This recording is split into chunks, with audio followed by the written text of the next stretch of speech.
You're listening to the JD Rucker Show. Let's begin. Friends, our food supply is under attack here in the United States of America and abroad, of course, as well. Across the globe, it's happening. But when we start feeling it here the way that we're already feeling it in the USA, that's a very bad sign that bodes very ill for not just us, but for the rest of the world. I will admit, I did not see this coming out at this pace. I've been thinking about food shortages for many, many years.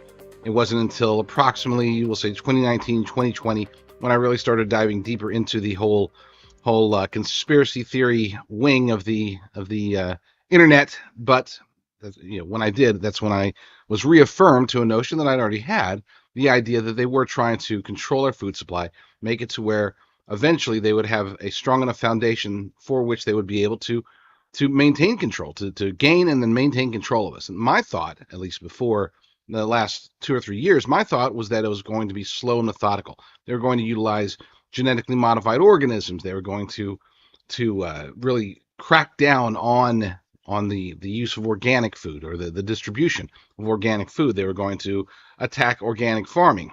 I was off because they are accelerating their plans much faster than I had anticipated, at least a decade or so ago when I first started thinking along these lines. What I missed was the tenacious manner at which they are coming after the food supply. They need this to be rapid, and it is rapid. I mean, if you've been paying attention for the last 2 or 3 years, you'll know that, yes, we are seeing extremely high prices. Food inflation is much higher than inflation on most other indicators. Then, there, of course, are the food shortages that we're seeing. It's getting harder and harder to get the foods that we were able to get, not just because they're priced higher, because in many cases they're not available. And there's a third factor that's not getting nearly enough attention, but it's real.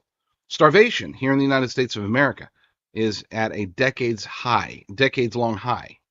It is. You would think, oh, well, surely we would have heard about that, except we wouldn't.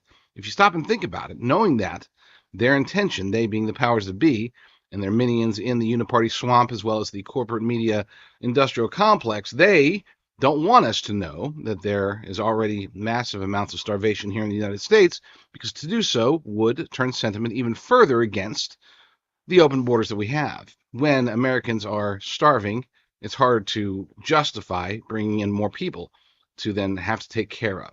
And that's already bad enough if people aren't starving. If people knew that how many Americans were starving as well, then that sentiment would get even worse. So they're keeping that as the dirty little secret that very few ever talk about. But of course, we're going to talk about it here. Today's show, we're going to be talking a lot about food because it's very important. Let's face it, you can't live without it.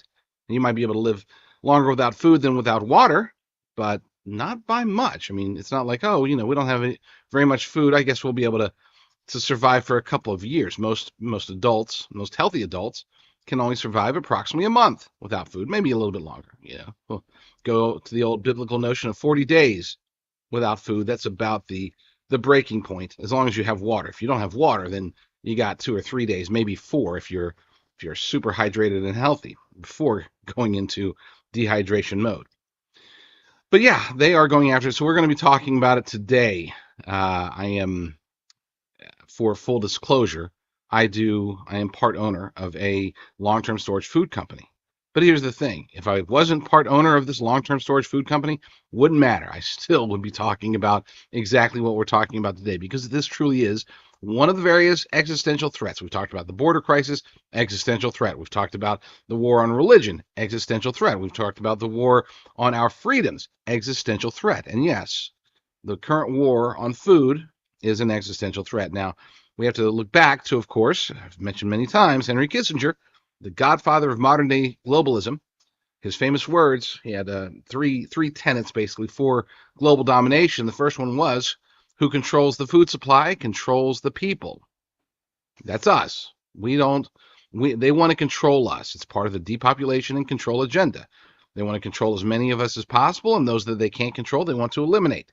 Depopulate, if you will, whether that means arresting us or just letting us die, or even coming after us and jailing and or killing us, or both. Fun stuff, great times, great time to be alive. And it actually is. I say that sarcastically, but in reality, I feel that we are honored. This is a time of blessing, because this does give us an opportunity to demonstrate our faith. This gives us an opportunity to stay true, to be tried and tested, have our faith tested, have it, face trials and tribulations that could make our faith waver, because through those trials and tribulations, assuming that we are able to maintain our strong faith in Jesus Christ as our Lord and Savior, hey, this really is a time of blessing. Look at the disciples. Many were very pleased, even as they were being literally killed. They loved the fact that they were becoming martyrs. Now, I'm not suggesting that all of us are going to be turned into martyrs because of the food supply, but this does pose one of the very, very many dangers that we're going to face here in the near future. And the way that we react, the way that we prepare, the way that we share, the way that we get the word out, these are, in my humble opinion, tests of our true faith. So first story, I'm going to go to Natural News. This is actually an article that came out about 2 weeks ago by Bell Carter, but I saved it because I knew I was going to be accumulating these stories about food and have a show that was essentially dedicated to food, and this was going to be a good place to start, because the place where we can see it the easiest, whether you're a conspiracy theorist or not, whether you've been paying attention or not, at the very least, you know that food prices are going up. Not just in the grocery stores, at restaurants, they're going up so high. I remember the first real shocker came to me. Can I out this company? Yeah, I guess I can. The first real shocker came to me when I went to go buy a bucket of chicken at Popeyes. Now, they'd had this special at the time. You could buy, for whatever reason, it was an odd one. It wasn't on the menu. You had to know about it, but you could buy an 11-piece. They had the 10-piece on the menu. They had the 12-piece. But if you bought an 11-piece meal, for whatever reason, that one was much cheaper. It was like 16, 17 bucks, if I recall. And I went to go buy it, and they said, "Oh, we're not offering that anymore." I was like, "Okay, well, how much is a 10?" And they're like 39 bucks. I'm like, "What?" wait. You were selling 11 like last week for like 16 bucks or 17 bucks, and now you're like double the price, more than double the price for one less. They're like, "Yeah, I guess so." Yeah, they didn't care, but yeah, that was the real shocker to me. And my numbers might be off. This is over a year ago when that struck me, and I didn't take notes or, well, on this day. I probably should have. Anyway, let's get to this Big Mac article. For those of you who love Big Macs, well, don't. You shouldn't love them. You shouldn't love McDonald's food at all, or really any fast food, or really any food that you can't source. We'll talk about that later. Let's start with this one. Because hey, look, I have eaten my share of McDonald's. I mean, look at me. Do I not look like somebody who's eaten his share of McDonald's? I definitely have. Let's get to the article. Customers of fast food giant McDonald's are not spared by inflation. The fast food chain's Big Mac Extra Value Meal, a combo of the iconic burger, medium beverage, and a medium fry, now costs $18 in some locations, up $10 from 2018 when former President Donald Trump was still president. A viral video of an enraged diner resurfaced wherein he claimed that the fast food franchise is no longer affordable for the everyday American. Quote, "So I get there's a labor shortage, I get there's a wage increase, and a number of other things," flabbergasted Idaho man Christopher Olive began in a clip posted to TikTok last year. Critics blame President Joe Biden's terrible economic policies, dubbed Bidenomics, saying that the ever-surging costs of supposedly affordable fast food could impact the 2024 election. Ooh, like they're thinking about the election. Quote, "Those Biden's economic plans have driven prices overall about 15% higher since Biden came in. On essentials like food and energy, they're up close to 25%," the New York Post article pointed out. Equivalently, think of it as having slashed the income of a typical family by close to $5,000. Mortgage rates are cruising toward 8% as the median home prices hover near $420,000. They're going after groceries. They're going after fast food. They're going after all of it, folks. They really are. And it's not an unfair statement to say that yes, they are making food of all types, even fast food.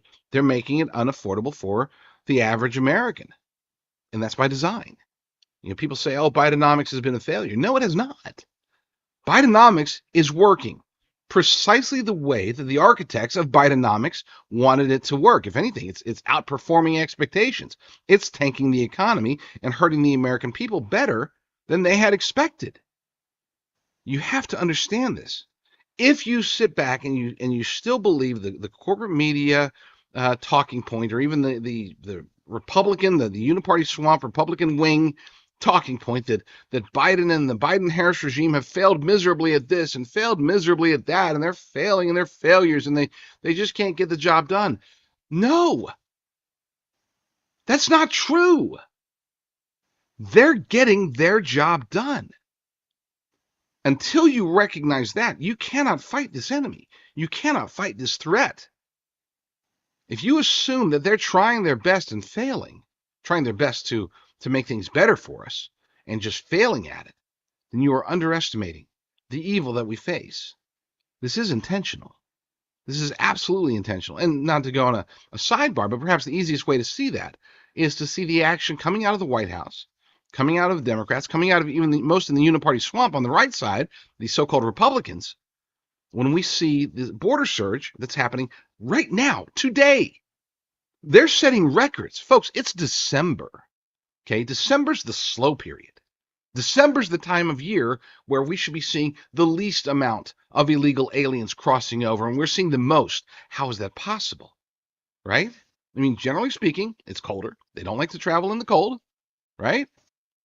It's near Christmas time. It's why leave now? Let's spend one last Christmas in with my family before marching off to war in America, which is literally what I was hoping they would be saying. As far as waiting, not coming for war. That part, I'm not happy with them saying, but the fact that they are doing it, I was hoping they would do it later, but they're not. They're not waiting. That should concern us. That should concern everybody. And if that wasn't part of the plan, then the Biden-Harris regime would be doing something about it, but they're doing literally nothing, okay? They're doing less about it today than they were when they first came into office. And their reaction to it is to do more nothing. This is one of those things where if they really cared about, people, especially on the right, we talk about, this is going to hurt them in the election. This is going to hurt them in the election. They don't care about the election for two reasons. Number one, if they want to win the election, they'll just steal it, just like they did in 2020. But number two, let's say that they're thinking, oh my gosh, we're not going to be able to steal it that much. Trump's going to absolutely obliterate Biden. I still don't think that Biden's going to be the nominee. I really don't. I think it's a done deal. I would make a bold prediction, and somebody save this clip if you'd like. Bookmark it so that if it doesn't happen, you can call me an idiot. Or bookmark it so that when it does happen, you can say, oh my gosh, Rucker was right. My prediction is this, that there will be 0 Democrat voters who actually vote for the eventual nominee for the Democrat Party. I don't think that whoever is going to actually be the Democrat nominee is going to be on a single ballot. My prediction is that around the time of I don't want to get into timing because that's too specific, but at a certain point, basically when it's too late for anybody else to mount an effort, Biden is going to say, and probably Kamala Harris as well, they'll come out together and they'll say, we set out to do this in one term. We said that from the beginning. We're going to do one term and out. We did our term, and now it's time for us to pass it to younger people. I'd like to introduce you to whoever, Michelle Obama, Gavin Newsom, somebody we have no idea about, Oprah, okay? I don't know who it's going to be, but I think that person will then just get the delegates. The delegates will meet at the Democrat National Convention and say, okay, well, I guess it's Michelle. Congratulations, Michelle and VP Gavin. That's your ticket. And people will be like, well, I didn't vote for that, but I guess it's not so bad. Democrats will be like this. I wish I would have gotten to vote for this, but I guess they're definitely better than Joe, so I guess we should be happy about it. My prediction is that not a single Democrat voter will vote for whoever is actually the nominee for president, not at least during the primaries, because they won't even be known about during the primaries. It will be after the primaries. This is why when people say, this is really going to hurt Joe during the election, this is really going to hurt Joe next November. Joe's not going to be around next November, folks. I really don't think he is.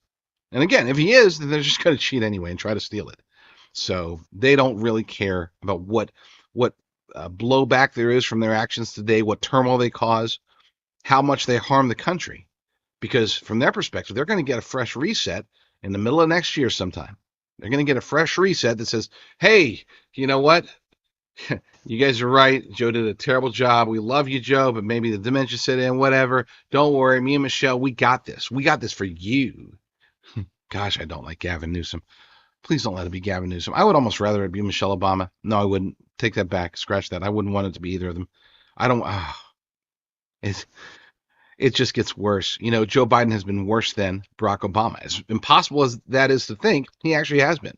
Barack Obama set the stage for him. Barack Obama laid down the roots, the seeds for cultural Marxism to be promoted. This woke society that we're now engulfed in. That's a direct result of the actions of Barack Obama.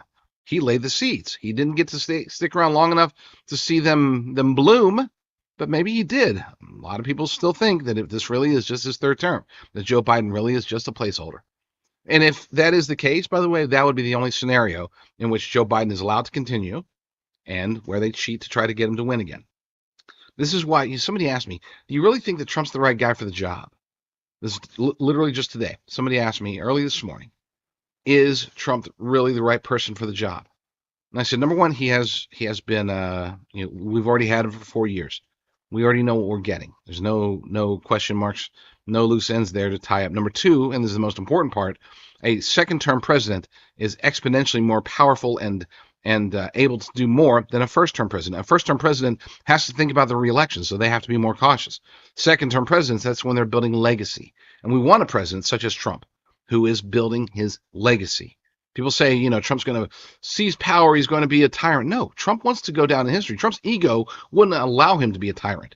Trump's ego wants people to do things because they want to do them. They want to follow him. They love him. That's what he wants. He wants a legacy of being one of, if not the greatest president of all time, overcoming all this turmoil, overcoming 2 impeachments, probably 3 once he gets into office again, overcoming all these tremendous odds and still making America greater than it was when he started. He wants to go down in the history books, and he wants to set the stage for the potential political careers of the rest of his family, his kids.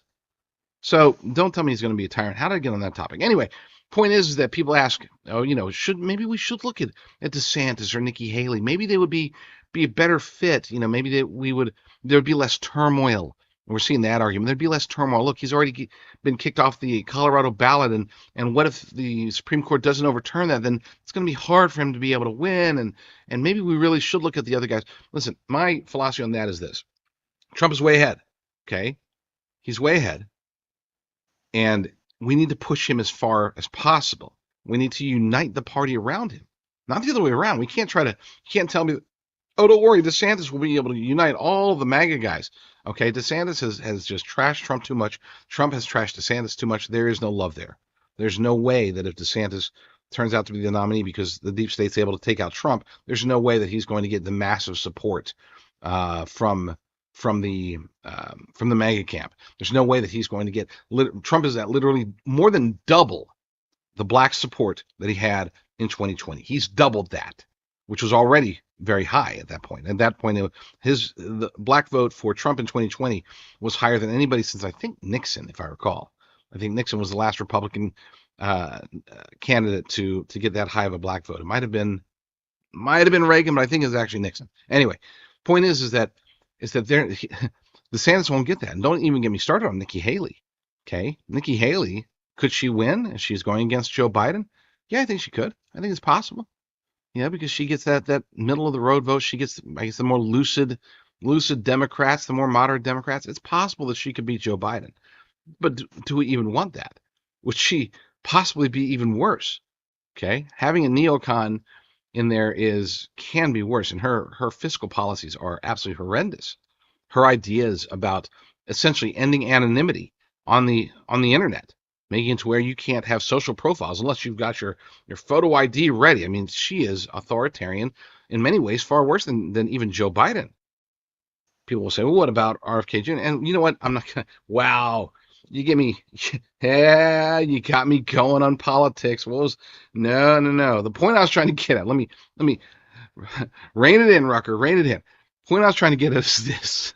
Long ago, I was trying to say this, that all of these things that we're seeing, these challenges, such as with the food at McDonald's, such all the prices, all those wars, all the open borders, all the strife, don't go around thinking that all of this is just failure on the Biden-Harris regime's part. What we're seeing is success on their part. Just saying. This next story comes from Kit Knightley over at Off Guardian. Okay, we've already established that restaurant prices, grocery store prices were also mentioned in that article, that they're going to be skyrocketing. What about farmers? Maybe there's a problem with the food supply, and we know this is happening in Europe. We now know it's starting to happen in the United Kingdom. We've heard rumors that it's going to start happening here. We need to pay attention. This is not one of those things where, oh, don't worry, that can never happen here. I never want to hear those words from any American again. When we see things happening in Italy, in the Netherlands, in the UK, and people say, oh, that can never happen here, I just want to slap them, because it can, and it likely will. And that goes in both directions, by the way. I don't want to be Debbie Downer here, okay? What could also happen here, that's happening in other places around the world, is that a populist or libertarian-minded or even a conservative candidate can actually win a national election. We're seeing that in unprecedented levels. So don't tell me that can't happen here in the United States either, because it can as well. It's not just the bad stuff, even though, unfortunately, mostly the bad stuff. This article by Kit Knightley over at off-guardian.org. Why is the government paying farmers to stop farming? Inside the UK's Food Security Report. On November 29th, the British Parliament's Cross-Party Environmental Audit Committee published a new report on environmental change and food security. The timing of the report is more than interesting, considering the UN's COP28 summit published its own declaration on sustainable agriculture, resilient food systems, and climate action, which the UK signed, just 2 days later. But I'm sure that's just a coincidence.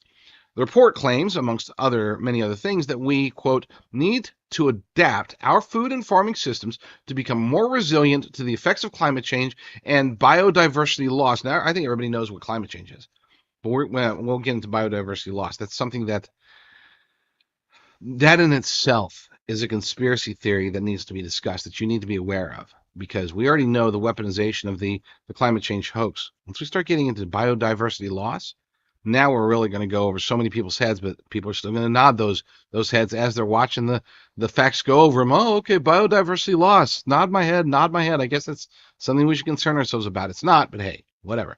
Let's get back to the article. This is actually an inversion of the usual argument. The standard line is that we should change our eating habits to prevent climate change. The report still claims this too, but we are being told that we must change our eating habits or climate change will cause us to starve to death. Okay, it's not just change your eating habits for the sake of the environment. It's change your eating habits or we're going to die from food and starvation prior to dying from the earth being 1.5 degrees hotter than it is yesterday or something. Whatever their claims are. Their claims always change. I fail to keep up.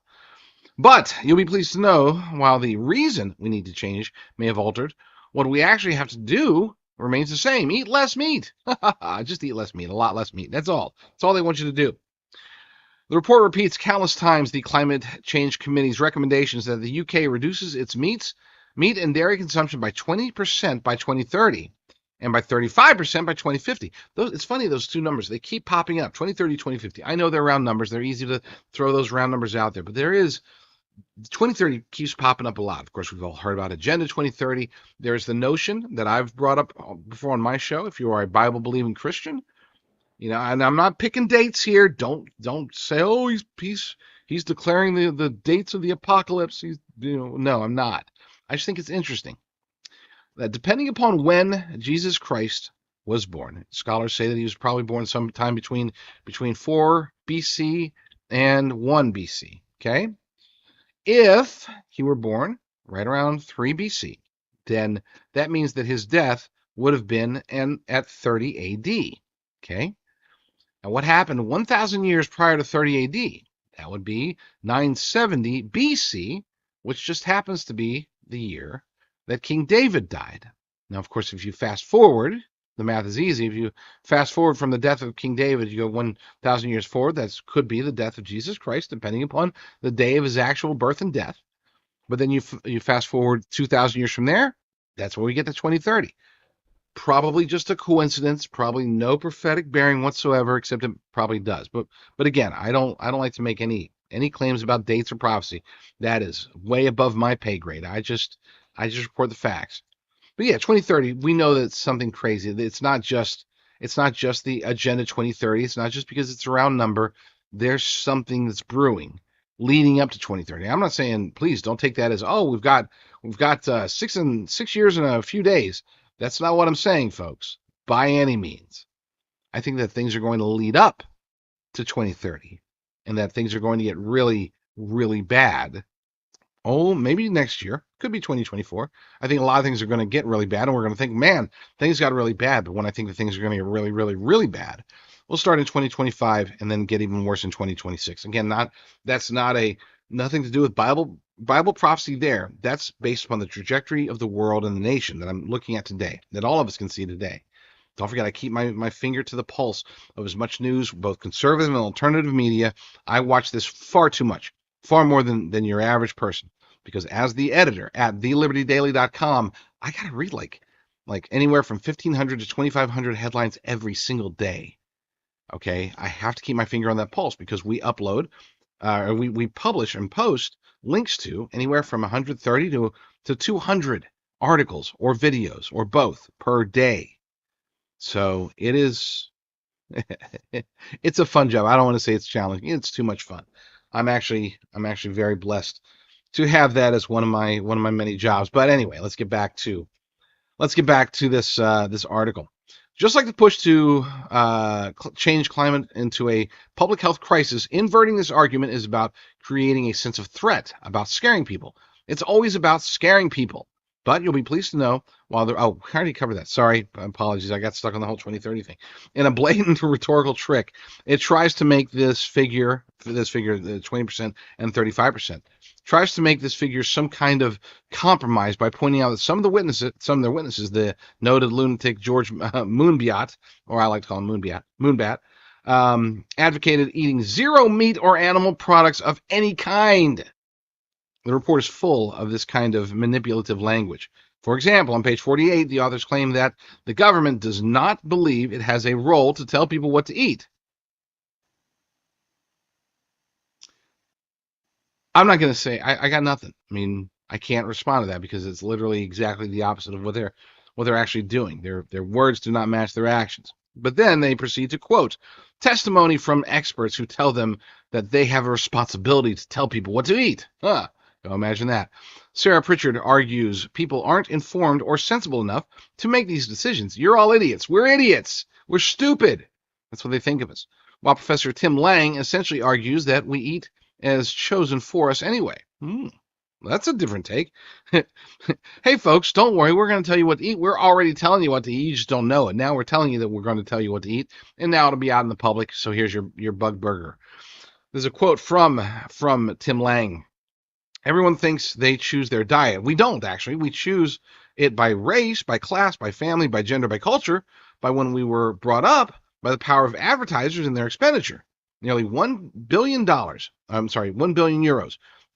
Pounds. Sorry, I'm looking at that wrong. There's so many symbols. Nearly 1 billion pounds is spent on advertising food in Britain, and it is overwhelmingly the ultra-processed food that gets the advertising. There's very little advertising, let alone national guidance for eating more appropriately. And that's the best thing we've heard all day. If you take nothing away from this article, and you will take more away from today's show, but if you take nothing away from this article, other than that, that's enough. We are manipulated into trusting whatever food they want us to trust. This is why I am such an advocate of sourcing your food. Know what you're eating. Know what farms they're coming from. Make sure they're coming from farms and pastures, not coming from some lab or some petri dish. Don't accept substitutes unless you absolutely have to. And when I say absolutely have to, like for some of us, for example, I know somebody who can't drink milk, but they love milk, so they drink pea milk. And when I say pea milk, I'm saying from like peas as in the legumes, not peas as in like pea. That's gross. But they drink pea milk, and I've actually tried it, and it's actually kind of good. Okay, I like to stick with my regular cow's milk, but that's just me. But like sugar substitutes, okay? They always say for years they've always said, oh, it's bad, it's bad, it's bad. But I've heard that like monk fruit can be good. Do your own research. I'm not going to tell you which sugar substitute to use. I would say this: stop eating sugar. Okay, reduce your carb intake dramatically. Whatever people were saying, especially the American Heart Association and all these various doctors and nutritionists for decades, whatever they were saying basically about fat, it's really fat's not the real culprit here. Carbs are the real culprit. And I'm not saying this as a scientist or a nutritionist or a dietitian or a doctor or anything like that. I'm not giving you medical advice or dietary advice from a position of authority. I'm telling you my personal opinion, the research that I've done, I think sugar's the bad guy. Okay, I really do. Um, and I will say this about the ketogenic diet. One of these days, I'll find me a keto sponsor since I talk about it so much. I don't have one yet, but one thing I can say about the ketogenic diet is that it truly legitimately enhances your brain. If for any other reason, it's just to keep your brain active and faster, legitimately faster. Like it's funny, you can probably tell shows if I ever break keto and I'm on glucose again or glycogen or whatever that stuff is, you can usually tell because I sound more like Eeyore than I sound like, and sometimes when I'm like in super heavy keto mode, all of a sudden I sound like Ben Shapiro. And I don't like it, but I still sound like it and I can't help myself. It's not drugs, folks. It's just ketones, but I digress. I'm not advocating the keto diet, by the way. That's everybody's choice. I am advocating a dramatic reduction in sugars. I think I actually even have an article about that by Dr. Joseph Mercola.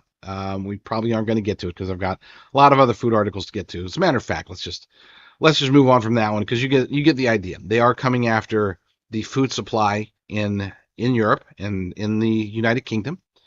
They are doing it for the sake of climate change. They are doing it in a way that is designed to keep us in the dark.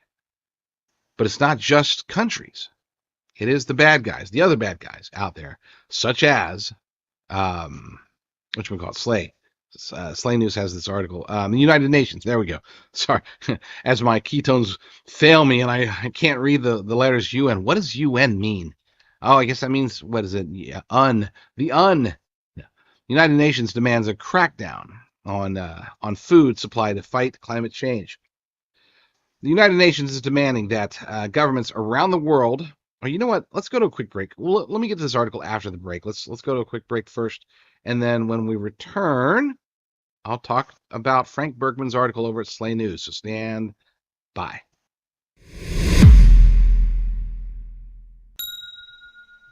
I think I made it very clear over the last couple of years that I am a big, huge fan of physical precious metals. I've worked with multiple companies during that time, and I've finally found one that I can wholeheartedly endorse, not just because they do good business, they do it the right way, they don't try to rip people off, but perhaps more importantly, because they are a Christian company. They check off two major boxes, at least as far as I'm concerned. Genesis Gold Group does fantastic work helping people transfer their IRAs, their 401ks, their government retirement plans, whatever you've got, with your money being probably invested into woke ESG funds without your knowledge, or maybe even with your knowledge, risky endeavors. Hey, now's the time. When you look around, you see inflation, you see the banks doing their thing, oftentimes closing or even just staying open but closing your accounts. When you see what's happening with recession, stagflation, BRICS, de-dollarization, it's concerning. But you don't have to be concerned, at least not with your life's savings. You can go to jdrgold.com. That's jdrgold.com. Contact Genesis Gold Group and see what they can do to help you. It's worth a try, right? At least see what they have to say. They're not going to try to sell you, we'll give you $10,000 in free silver if you just, transfer. And don't worry, we're only making a $299 fee off of it. This is free silver. It fell off a truck. I don't even know what they say, but they won't try to do anything like that. They're just going to deal with you honestly and help you to secure your life savings. Go to jdrgold.com for Genesis Gold Group.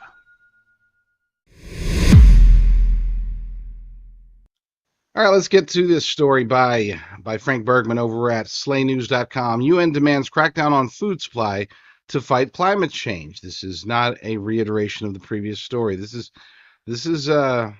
just, believe it or not, this is just another example of another globalist organization that's trying to tell you what you can eat, how much you can eat, where you can get it, how much you can get it, what you can get it with. They want control. The United Nations is demanding that governments around the world launch a coordinated crackdown on the global food supply in order to fight climate change. The call was made by the UN's Food and Agricultural Organization, the FAO.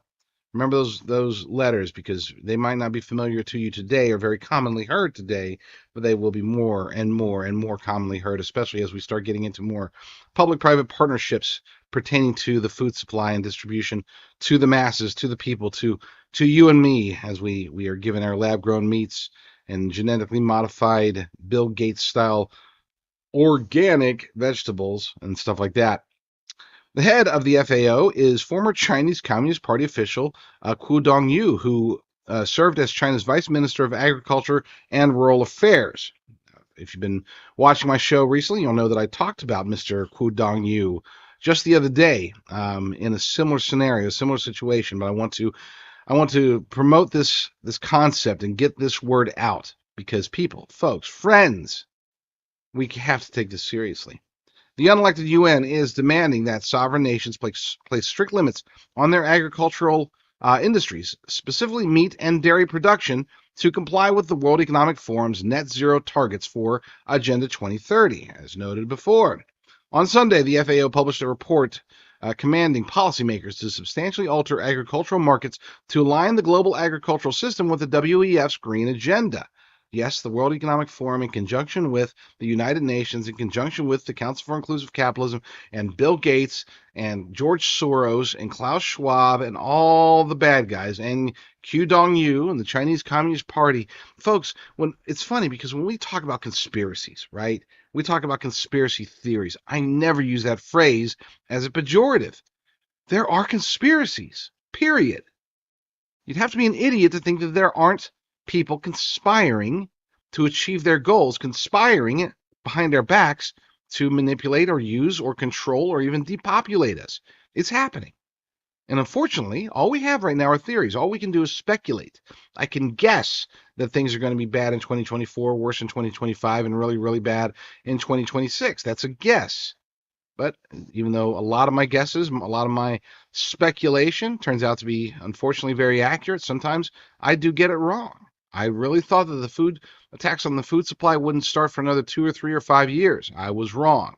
They're pushing it harder and harder and harder. But let's not just say, oh, they're using buzzwords like WEF and UN. Yeah, they are. I am. We are. But they're not buzzwords. This is reality, my friends. Reality.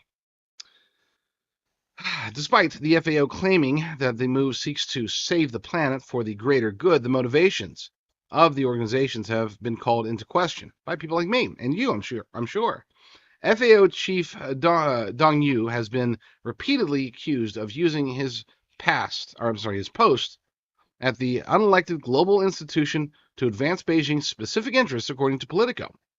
The outlet notes that Dong Yu has ignored other issues, such as food shortages and hunger crises around the world, focusing on efforts to crack down on Western nations' agricultural industries. As a quote from the FAO report, they say, providing healthy food for all today and tomorrow is crucial, as is aligning agri-food. Here's that statement again, variation. This is not the same statement that I said earlier, by the way. This is a different statement from a different organization right around the same time, as is aligning agri-food systems transformation with climate actions. Agri-food systems should address food security and nutritional needs, but they host a large number of actions aligned with mitigation, adaptation, and resilience objectives. Remember those words, mitigation, okay? Mitigation of what? What are they trying to mitigate? They will claim it's the actions or the effects of climate change. They'll claim it's the actions of Western industrial nations. They'll claim it's the various wars. They'll claim it's everything. They'll claim everything needs to be mitigated, and we're the only ones that can do the mitigating. Adaptation. It's not them that have to adapt. It's you that they expect to adapt. They want you to make changes in your life. Make changes that will save the planet, that will help the greater good. And unfortunately, listen, if they truly believed that this would be the case, I could almost say, okay, so let's take science versus science. But science won't help us. The science says they're wrong. The science is crystal clear. Okay, lab-grown meat is 25 times more harmful to the environment than pasture-raised meat. So don't tell me that they're using the science to declare this. They're manipulating the science to fit their needs.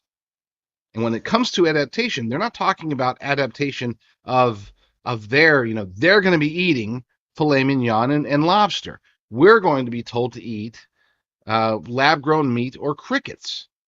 They're going to be drinking cow's milk. We're going to be drinking pea milk. And I'm not talking about the legumes here, folks. And then resilience. Who's got to be resilient? Who's got to be compliant? Who's got to be able to just keep taking and bounce back? You can do it. We're all in this together, folks. They're not going to be resilient. They're going to be pampered. It's funny because there was a time when I used to be against the, any notion that talks about redistribution of wealth, and that usually leads with, disparity between the mega rich and the poor. I used to think, oh, every time they go down that road, they're talking about socialism. But now I realize that in many ways they're talking about crony capitalism, which is not capitalism. Crony capitalism is almost more opposite of true capitalism than even socialism is.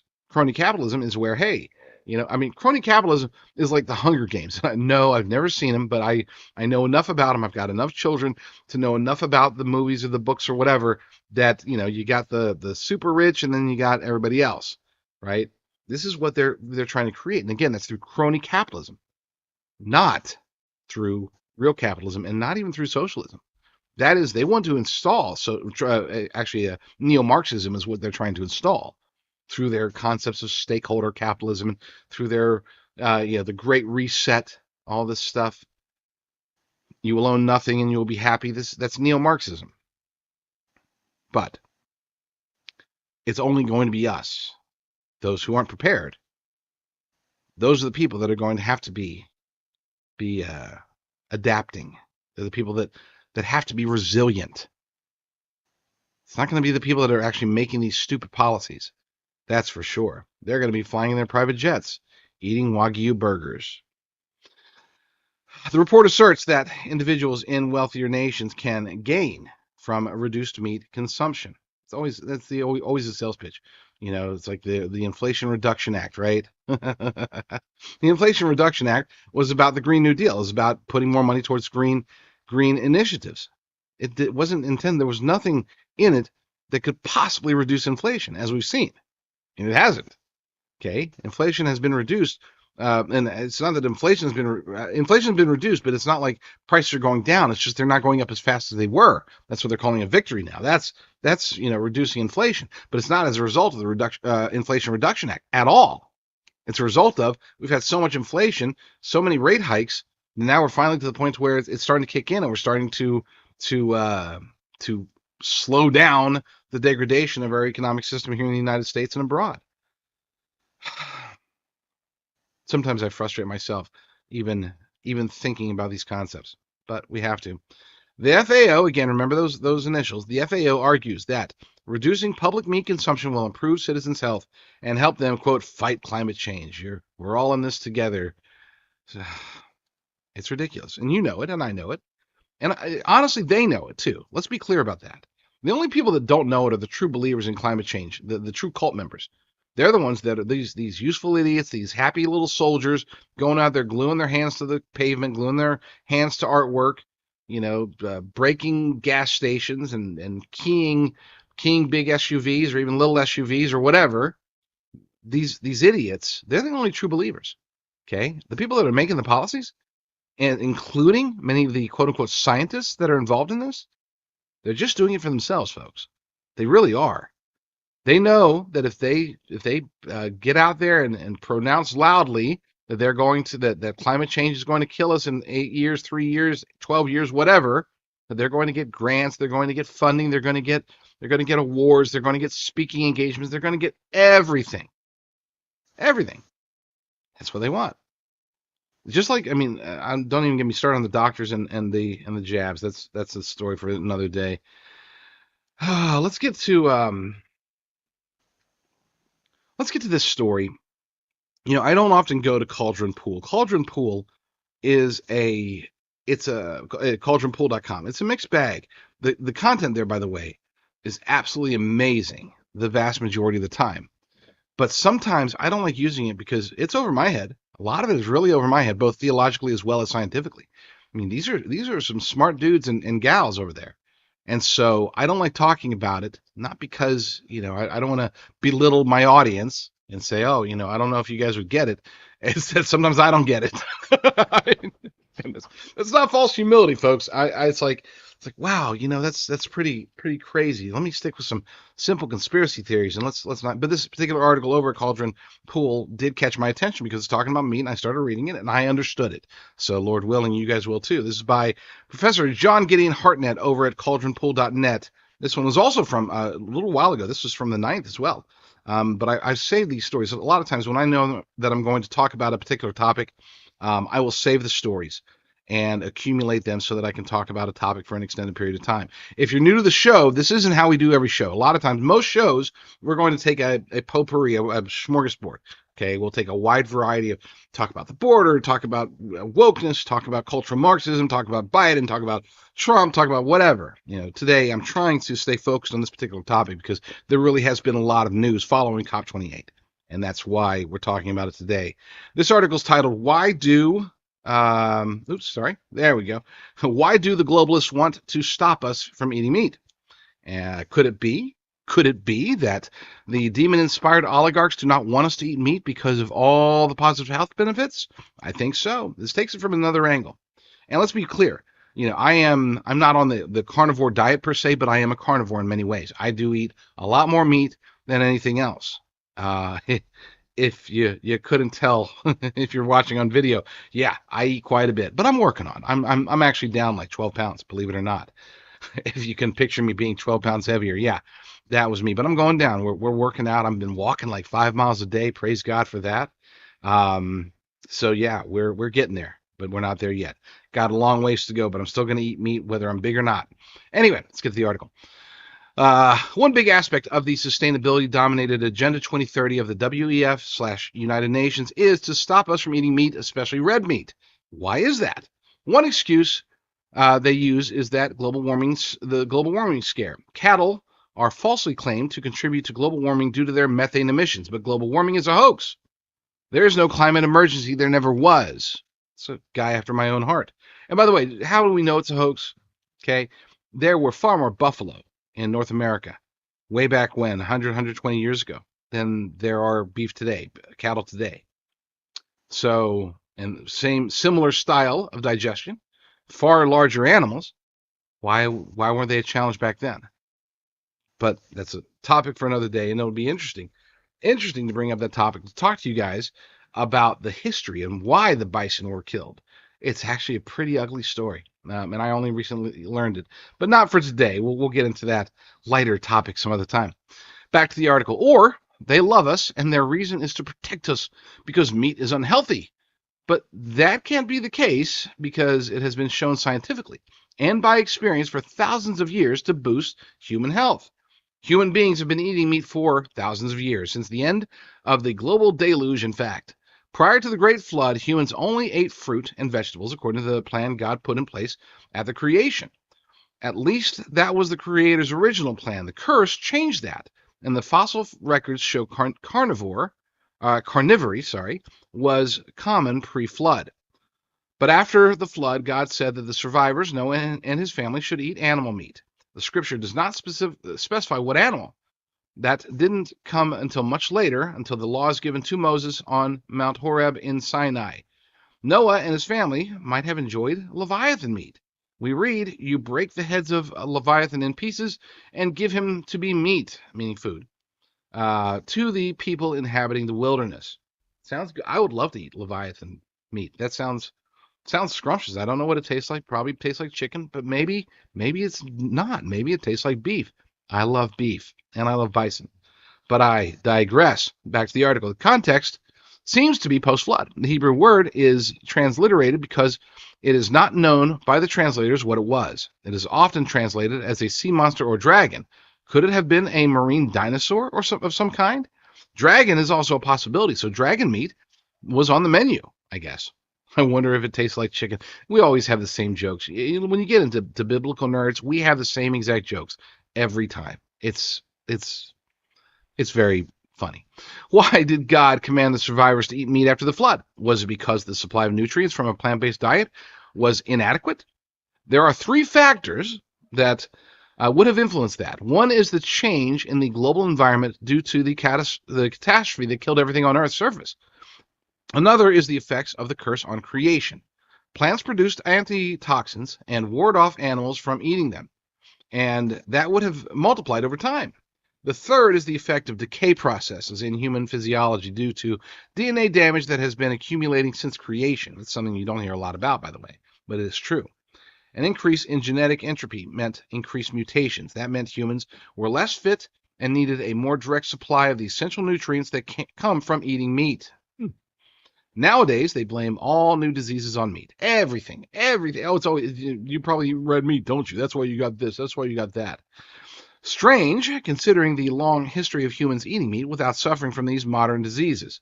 But only a few hundred years ago, people ate unprocessed meat from naturally grown animals without the fried-in oils and trans-fat saturated processed food of modern times. Nor did they eat toxic seed oils like canola, which is now ubiquitous. Nowadays, we specify organic to avoid the toxic chemicals and fertilizers used in the agricultural system. But the old days of organic simply meant the food was natural. It's funny because, do they have organic? I actually had a guy ask me, this has been, 2008-ish, okay? But I remember I was having an argument. I was explaining how because I was talking about organic food back then. I was at a dinner. This is actually with a client. I was talking about organic food back then, and he's like, "Oh, I didn't realize you were one of those hippies." I'm like, "I'm not a hippie. I'm actually I'm far more conservative than you, dude. Let's start there." But secondly, eating organic, that means eating the way that like our fathers and grandfathers ate. It wasn't until very recently that food, this whole genetic modification aspect of it, the addition of more pesticides, of more fats, more nasty stuff, that wasn't in the diet before. That wasn't in the food. Okay. So to say, you must be a hippie because you want to go back to the old days, that's more conservative than you would expect. Anyway, I digress. I miss that guy. I don't want to mention his name just in case he's listening. But if he is, he probably knows. Oh, is he talking about that conversation we had in Washington, D.C. that one day? Yes, it was in Washington, D.C. that one day. Anyway, point is that they're right. The organic is just basically original, right? Doesn't have to be special. It just has to be protected from all the contaminants that we're trying to put into foods today. Humans are biologically designed to be omnivores, which means we can eat meat and plants. The simple fact that our body can digest meat is evidence that we are designed to be omnivores. The human intestine is similar to that of carnivores with an intermediate-sized digestive tract. The vegan community have claimed that humans are herbivores. However, the science of the human body and the historical record of human dietary choices do not support those claims. Humans can survive without meat, but far better positive health outcomes are achieved easily, only if meat is included in our diet. Many vegans are ideologically driven. They claim killing animals is inhumane, but killing humans slowly with malnutrition is definitely inhumane. And the Creator commanded humans to eat meat from about 4,050 years ago in the post-flood world. Could it be that demon-inspired oligarchs do not want us to eat meat because of all the positive health benefits? I think so.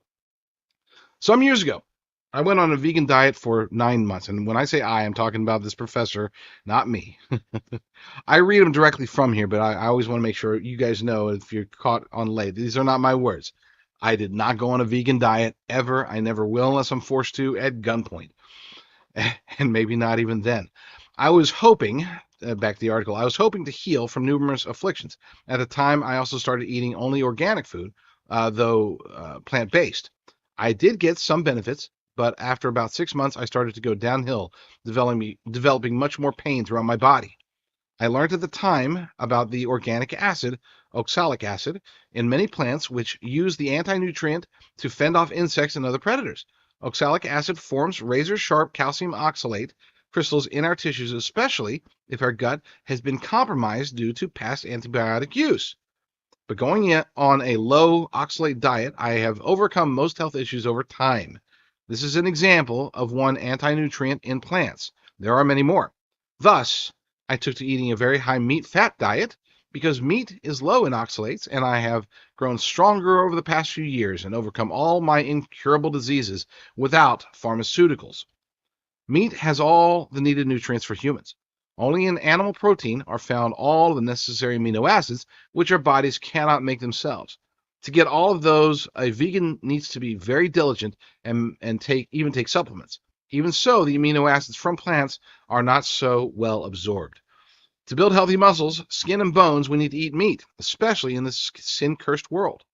The longer the time since the curse, the more accumulation of deleterious genes in our genome, and the less fit the human species is. The essential amino acids can repair some of that. Vegans and vegetarians more quickly show the effects of time in their bodies due to a deficiency of the essential amino acids. The ideological vegans are not always so health conscious either. If you want to avoid the onslaught of all the anti-nutrients, eat meat. It is that simple.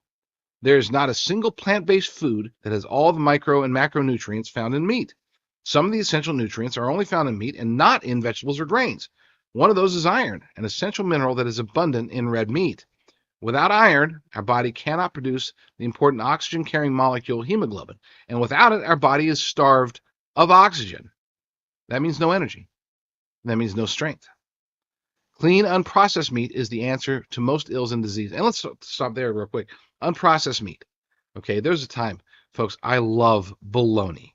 I love sliced turkey. I'm a sandwich guy, okay? I've always been a sandwich guy, obviously before I started the keto diet.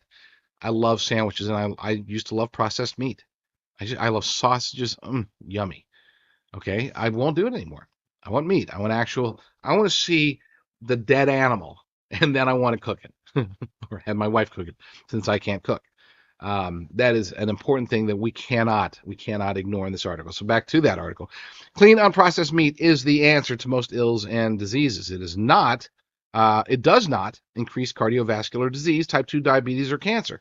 The processed foods, especially with trans fats, are highly toxic and cause diseases, but saturated animal fats are food, not poison. It is like the lie that carbon dioxide is poison when actually it is plant food and essential for life on this planet. Saturated animal fat has no real impact on cholesterol levels and cardiovascular disease, recent studies show. Praise God for that. Almost everything that the oligarchs tell us is bad, including red meat and saturated animal fat, especially from clean pasture-fed sheep and cattle, is actually very healthy. In fact, it is God-ordained food for humans in a post-flood world. The real reason for the planned shutdown of all meat-producing agriculture are as follows. To decarbonize the planet of humans, that is, to massively reduce the human herd. Depopulation. Less humans means less drain on the resources of the planet. Also, to return the planet to nature in their demon-inspired Gaia worship of Mother Earth. Gosh, I like this guy. I'm going to have to read more of his stuff. The final reason is to control the herd. Depopulation control. No coincidence. We're all coming to the same conclusion. The final reason is to control the herd that is left because red meat makes you strong and able to think clearly and critically. More oxygen to the brain, heart, and muscles. It is much more difficult to control a group of people who are well-fed. Joe Stalin and all despots have known this. Keep the mob close to starvation on a drip feed, and they will obey. They won't have the strength to revolt anyway. Eating red meat falls into the same category as other freedoms we enjoy. The freedoms we think our own thoughts and express them.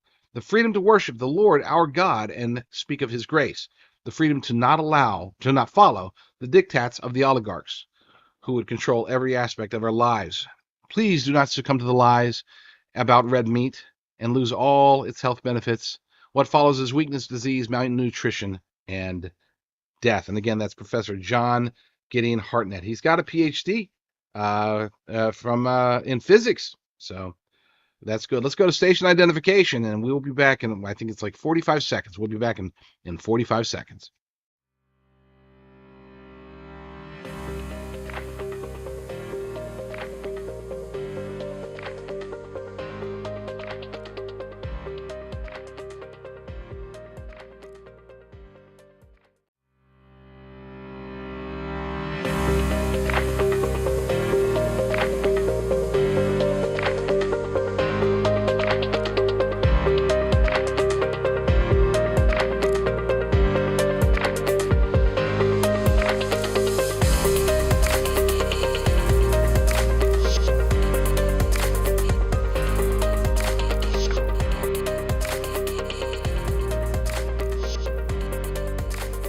All right, in that first hour, we were able to talk about the why. Why are they coming after the food supply? I hope by now you do appreciate and you understand and you accept that the powers that be are truly coming after the food supply, the powers and principalities, the New World Order, whatever you want to call them. Whether you are a Bible-believing Christian or you're more secular or a different religion, doesn't matter. We're all talking about the same enemy here. Okay, we can be unified. We can debate theology and faith later. Let's just focus on the enemy. All of our enemies, all of us have the same enemy, the same bad guys. We just call them different things. So let's accept that as well. So we know why, but now let's get into the how. How are they coming after it? I've talked many times, especially last year. We haven't talked about it nearly as much lately, but there are certain ways that they're going after the food supply just directly, like literally destroying the food supply. We've seen those food production plants that have been going up in smoke. Okay, clearly, it's not a coincidence that there were more industrial disasters, industrial catastrophes at the various food processing plants across the nation and across the globe, just in late 2021 and early 2022 and into 2023 than there were in like the previous 10 years combined. It is conspicuous, and it is, to me, it's blatantly obvious that it is intentional.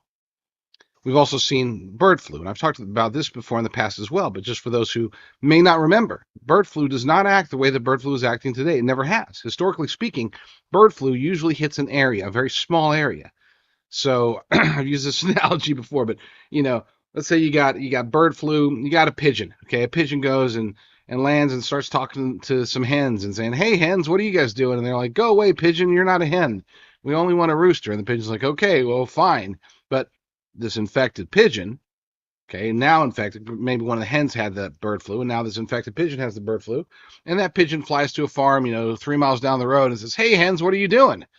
And the hens say, "Hey, pigeon, we like you, come talk to us." And pigeon talks to them and then spreads the bird flu to them. Okay, that's traditionally a rough version of how bird flu is spread across the nation, but again in small pockets, and then it's usually very easily contained. What we've seen for the past 3 years is that bird flu acts completely differently. It pops up in Texas, and then in Iowa, and then in Minnesota, and then in the UK, and then in wherever. I mean, it's like popping up everywhere simultaneously.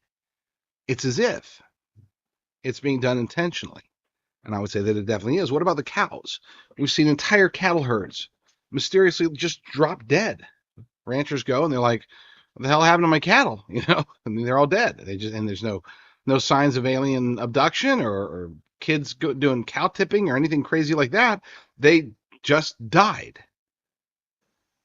We keep seeing this over and over again. We keep seeing food getting contaminated. Lots and lots of food getting contaminated. My wife follows the recalls. Okay, she has alerts. She's a diligent and awesome mother, so she watches to see when food gets recalled.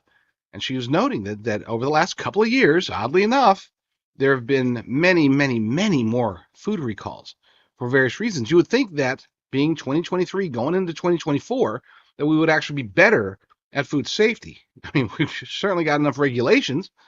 We certainly have enough automation that food should be safer today than it was a decade ago, as far as I'm talking about from contaminations, lead poisoning, salmonella, all that stuff. But that's not the case. We're seeing more and more people getting hurt and even dying from food contaminations of various sorts. Why is that? Why is it that every angle of the food supply chain seems to be under attack? Could it be because it is? We know about that, but what other techniques are they using? Here's one that should wake you up. This comes from News Nation. 2% of U.S. land owned by foreigners. What? 2% of United States land is owned by foreigners. When did that happen? I mean, we know that China has been buying up land. We know that Bill Gates has been buying up land. I know he's not a foreigner, but he's probably an alien of some sort, so we should include him in that list. And he's not part of that 2%. That number would probably be much higher if his land ownership was included. We know that European countries and other Asian countries are buying up land. In many cases, specifically for food. Did you know the majority of pig pig plants, pig farms. Is it pig farm? Animal farms? The pig farms in, I think it's South Carolina. Majority are owned by the Chinese Communist Party. Now, they do eat a ton of pork. They eat much more pork than we do, generally speaking. But so it's like, I guess it's understandable. But still, why aren't we just keeping ownership of the farms, of the land, and then exporting it to them? Why are we allowing so much of it to get bought up? This article comes from News Nation. Brian Enton says, and I'm just going to go over the key points here because I don't want to get stuck on just a handful of stories like we did in the first hour. USDA report foreign investors own nearly 2% of the U.S. land. Many rural communities have raised concerns over foreign investments. Canadian investors own the largest amount of reported foreign-held land. You might say, okay, well, at least most of it's Canadian, okay? And it's not true because you're reading it wrong, you're hearing it wrong if you think that. It's that they have the largest share. That doesn't mean they have most of it, not by a long shot. Foreigners own nearly 2% of all land in the U.S., including more than 3 million acres of farmland purchased just in the past year, according to new statistics by the U.S. Department of Agriculture. The trend has raised concerns in rural communities across the country as some states have tried to prevent foreign entities from buying farmland. Much of the U.S. land owned by foreigners is agricultural, including farms and timber-rich properties. As of December 31st, 2022, foreign investors held an interest in over 43.4 million acres of agricultural land. 43.4 million acres! Forest land accounted for over 48%. Over 28% was accounted for by cropland, and 21% was land for pasture and other agricultural needs. In other words, being able to raise chickens for India or pigs for China. One Indiana chicken farmer says the numbers should be disturbing to every American. And this is a quote from farmer John Rust, who also happens to be running for U.S. Senate. We have to be very concerned about it. You know, almost 30% of our meat production in the United States is controlled by foreign interests right now. And so it's not 2%, it's 30% in terms of meat. We have to be very careful. We have to have a safe supply of food that is for Americans.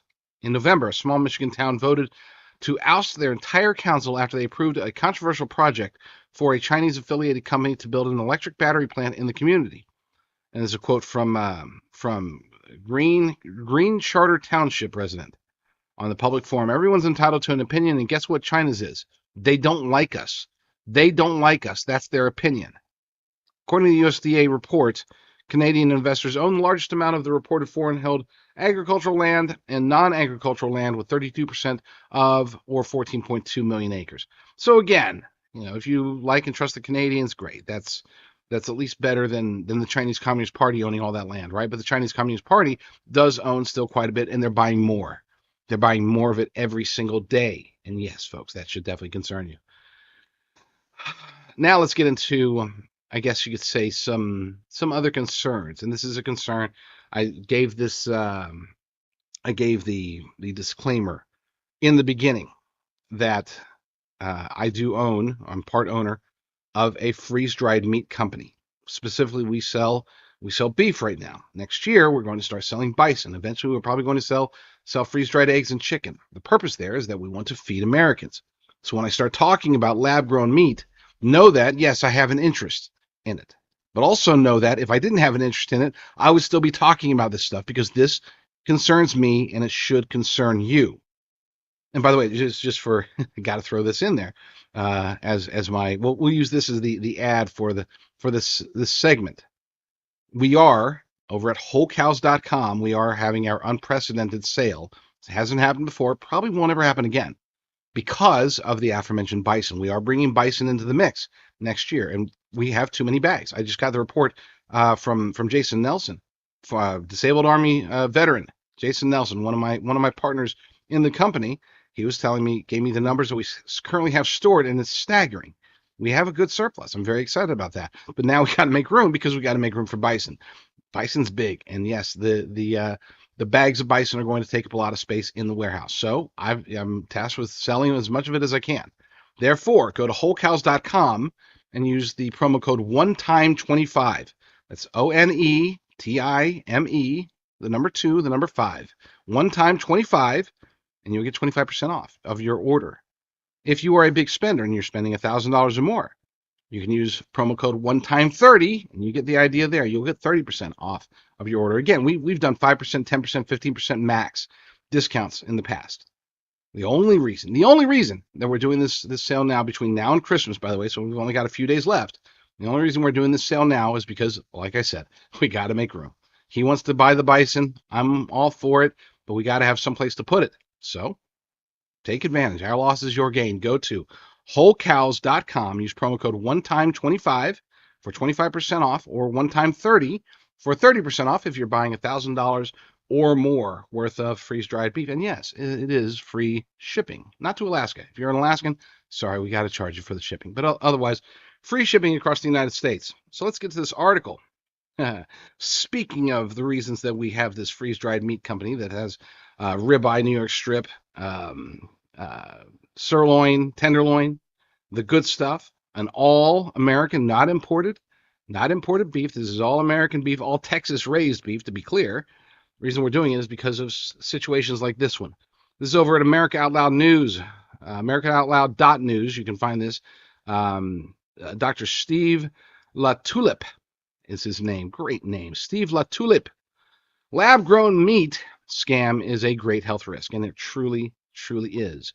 According to the article, in the age of deception, where fake news, fake medicine, fake politicians, fake wars, and fake religions predominate, along comes another great lie that says man can improve on all the natural foods that God has so abundantly blessed us with for nourishment, sustenance, and delicacies of the palate.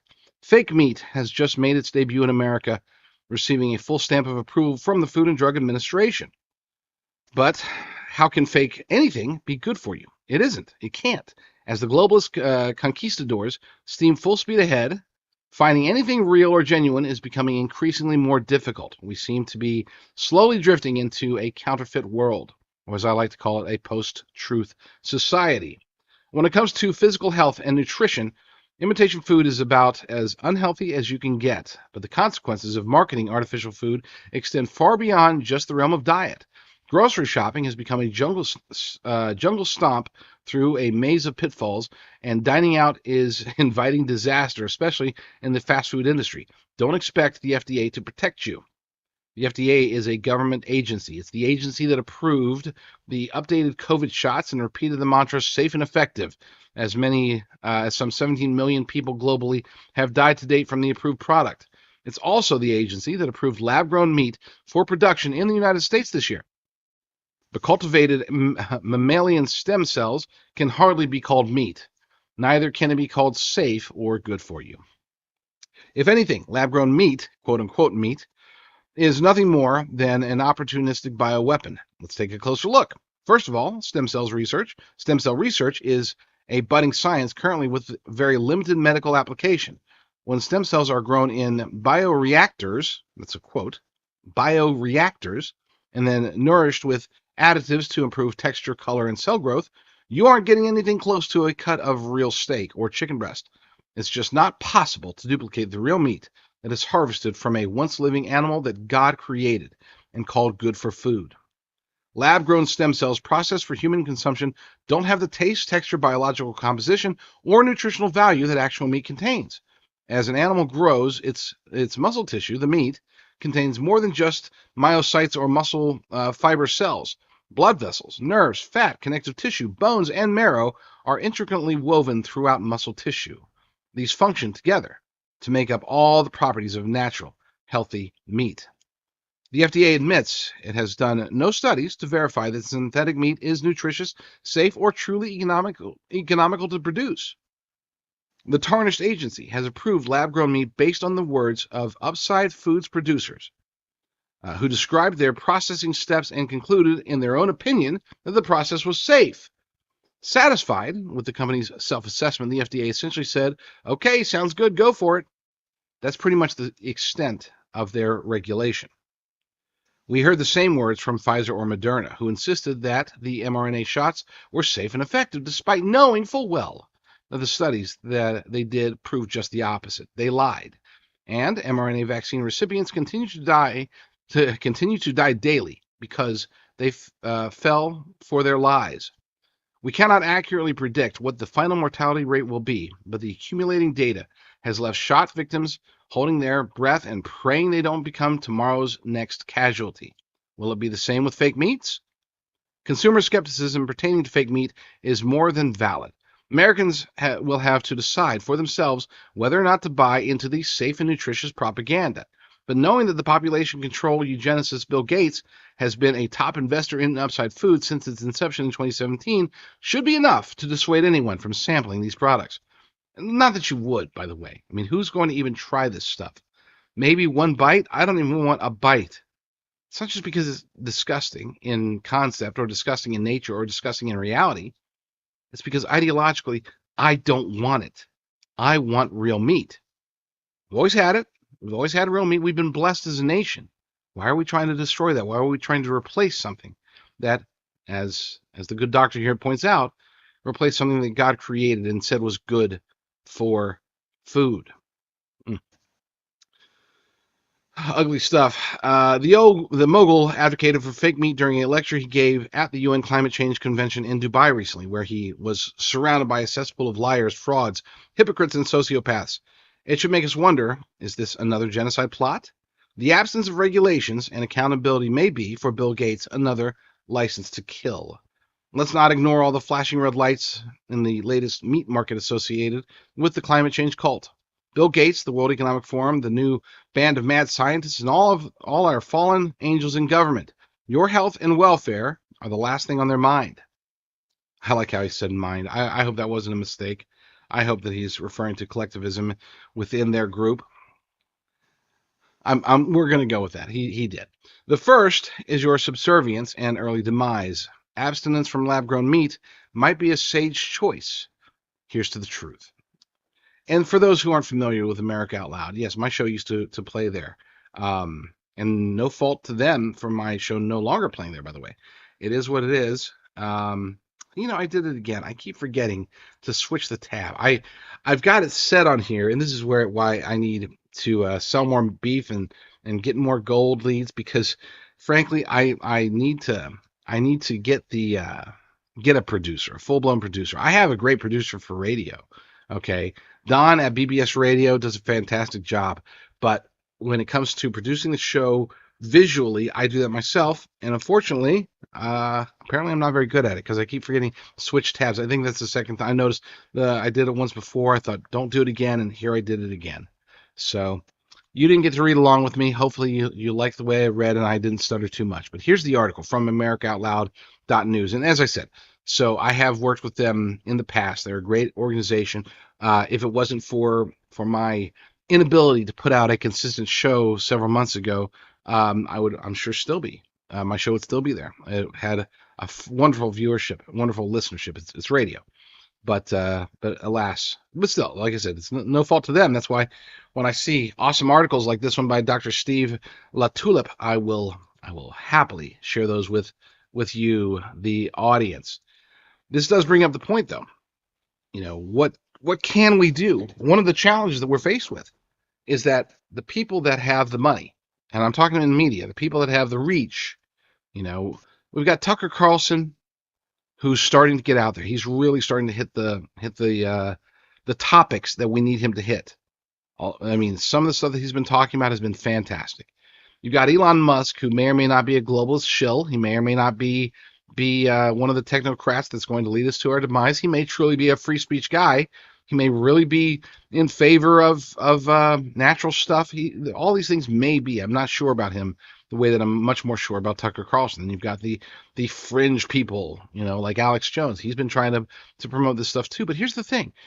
Outside of just a handful of we'll call it alternative media heavyweights, the vast majority of us are too small.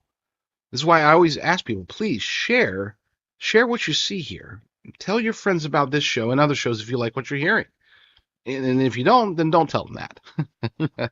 Hopefully somebody else they know will like it and tell them. But you get the idea. We need to spread the word. We need more people watching the show, more people listening to the show. We're very blessed to be we are getting back on terrestrial radio out here in Los Angeles here very, very soon. Middle of the month, the next month. We'll be when we finally get back onto terrestrial radio, and we're talking to a couple of stations in Tennessee. I'm looking for essentially, I hate to say it, but anywhere they'll take us.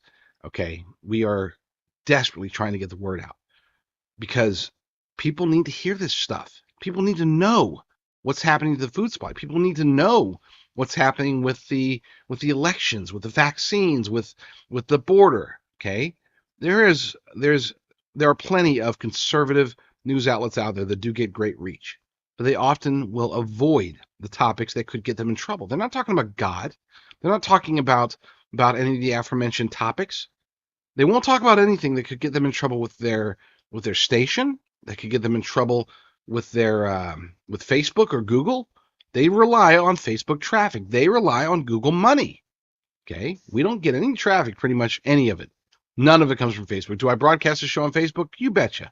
How many people watch it? About none. But hey, it's automatic. It's literally I click a button, and as the show goes to Brighteon or BitChute or Rumble or Spreely TV or shortwave radio or wherever, when it goes out to these places, it's nobody's telling me what I can or cannot say. At least not yet. Lord willing, that will continue. I'm always scared that at some point we're going to get knocked off of Apple Podcast or Rumble's going to start turning, go big time and start being more like YouTube, or something bad's going to happen. Lord willing, none of that happens, but I do get concerned about that. So the point I'm trying to make is this. Please, if you can, share. And the place that you'll always be able to find this show, and hopefully we're in the process of negotiating with other shows to come on to the network, would be discern.tv, discern.tv, no.com. Discern.tv is my project. I've been working on it for off and on, really, for about a year now. And the idea is to try to put up content, not just my content, but other people's content, which is why we're trying our best to get other shows on there. But no matter what, even if we get none others, you'll find mine there. So try it. And we put tons of articles, tons of other videos up there. So check it out. Go to discern.tv, bookmark it, and share that with your friends if you need to. Okay. The best place to subscribe, we are trying to build up a separate Rumble channel. I've got a Rumble channel already. You can get to there by, the big Rumble channel, bigger Rumble channel, is at jdrucker.com/rumble. But the one that we want to build up is at jdrucker.com/rumble1, the number 1. jdrucker.com/rumble1. That will take you to my new Discern TV Rumble channel. And we're going to try to do the whole Dread Pirate Roberts thing, okay? We got the bigger Rumble channel. Great, awesome. Love my subscribers there. Now we got to try to get them and everybody on Brighteon and anywhere else, Apple Podcasts, WWCR shortwave radio, wherever, try to get them to go to the other Rumble channel, jdrucker.com/rumble1. There's a few reasons for that. The biggest one being is that's the actual full-blown channel versus, with Freedom First Network, where my other channel is, I'm sharing that channel with about 24 other show hosts. And it's fine. I don't mind. I'm still going to be on Freedom First Network. I don't want to make it sound as if I'm leaving there or anything like that. But I think it just makes more sense for me and hopefully for you to stay focused on these topics, on this kind of content, the stuff that I believe we need to all be talking about before the crap hits the fan. And as I said before, I think that day, the day that the crap really starts hitting the fan, is anytime between now and Election Day. And because after Election Day, I think it's going to get even worse. And then within a year after that, I think it'll get even worse. We're going to see things and we're going to think this is as bad as it gets, and then it's going to get worse the next day. And I hope I'm wrong. I pray that I'm wrong. Okay? Like Daniel, I pray for reprieve. I hope that we've got 70 more years, 100 more years, 1,000 more years until the end times. I want to see my kids grow up in a world of sanity, not a world of lunacy. I don't want to necessarily go through any of the bad stuff that's coming. And it's not so much me. I'm concerned, again, for my family. But then again, there's that notion, as I talked about earlier, that if we are indeed in the end times, then it is a blessing for us to be going through whatever is ahead. But that just because it's a blessing, that doesn't mean we need to go volunteer and say, okay, well, I didn't prepare. I'm going to go ham. Give me the cricket burger allowance for the day. I'll go take that back to the kids and try to force feed little baby Bobby the cricket burger for the day. No, you can still be prepared. Make it to where you can help to fight the good fight if and when the time comes in our lifetimes. So there is that. Now let's talk more about this whole lab-grown meat concept. This next article comes from Marie Hawthorne over at the Organic Prepper. One of, I would say, top five best prepper channels out there. Prepper, not channels, prepper websites out there. They do a fantastic job of putting out some really good content, and I really want to work with them. I've been reaching out. I've been trying. We get close. We'll see. Lord willing, we will be able to make arrangements with them. But I've got Marie Hawthorne's story. I've got it over at discern.tv. American meat producers heavily invest in novel protein. That's the new phrase, aka lab-grown meat and bugs. Novel protein is in stuff that you might have tried beef, chicken, pork, fish. You might have tried maybe some bison, maybe some elk, maybe some wild boar, but you never tried this. And if you believe me at all, then you never will try it. According to the articles, COP28 is wrapping up, as it's already wrapped up, and I'm never going to eat a chicken nugget again. It's funny. I forgot about that line. I actually used the chicken nugget line in a different story earlier, comparing the process of creating chicken nuggets and how lab-grown meat is. Take that disgusting process that they use to take chicken stuff and make it into this pink stuff that they then form into chicken nuggets. Take that process and multiply it tenfold on the disgusting meter, and then you got lab-grown meat. But I'm never going to eat a chicken nugget again. Why? Because the relentless drive toward getting novel proteins into the food supply. This year's Climate Summit was the first to extensively address food production. There was a food systems pavilion with 8 thematic days, and one of those days was exclusively about how to advance protein diversification.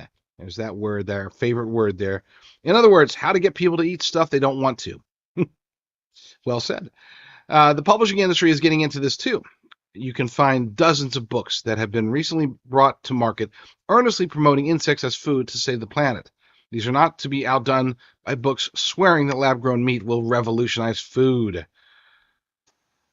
They discussed how to push consumers toward novel protein.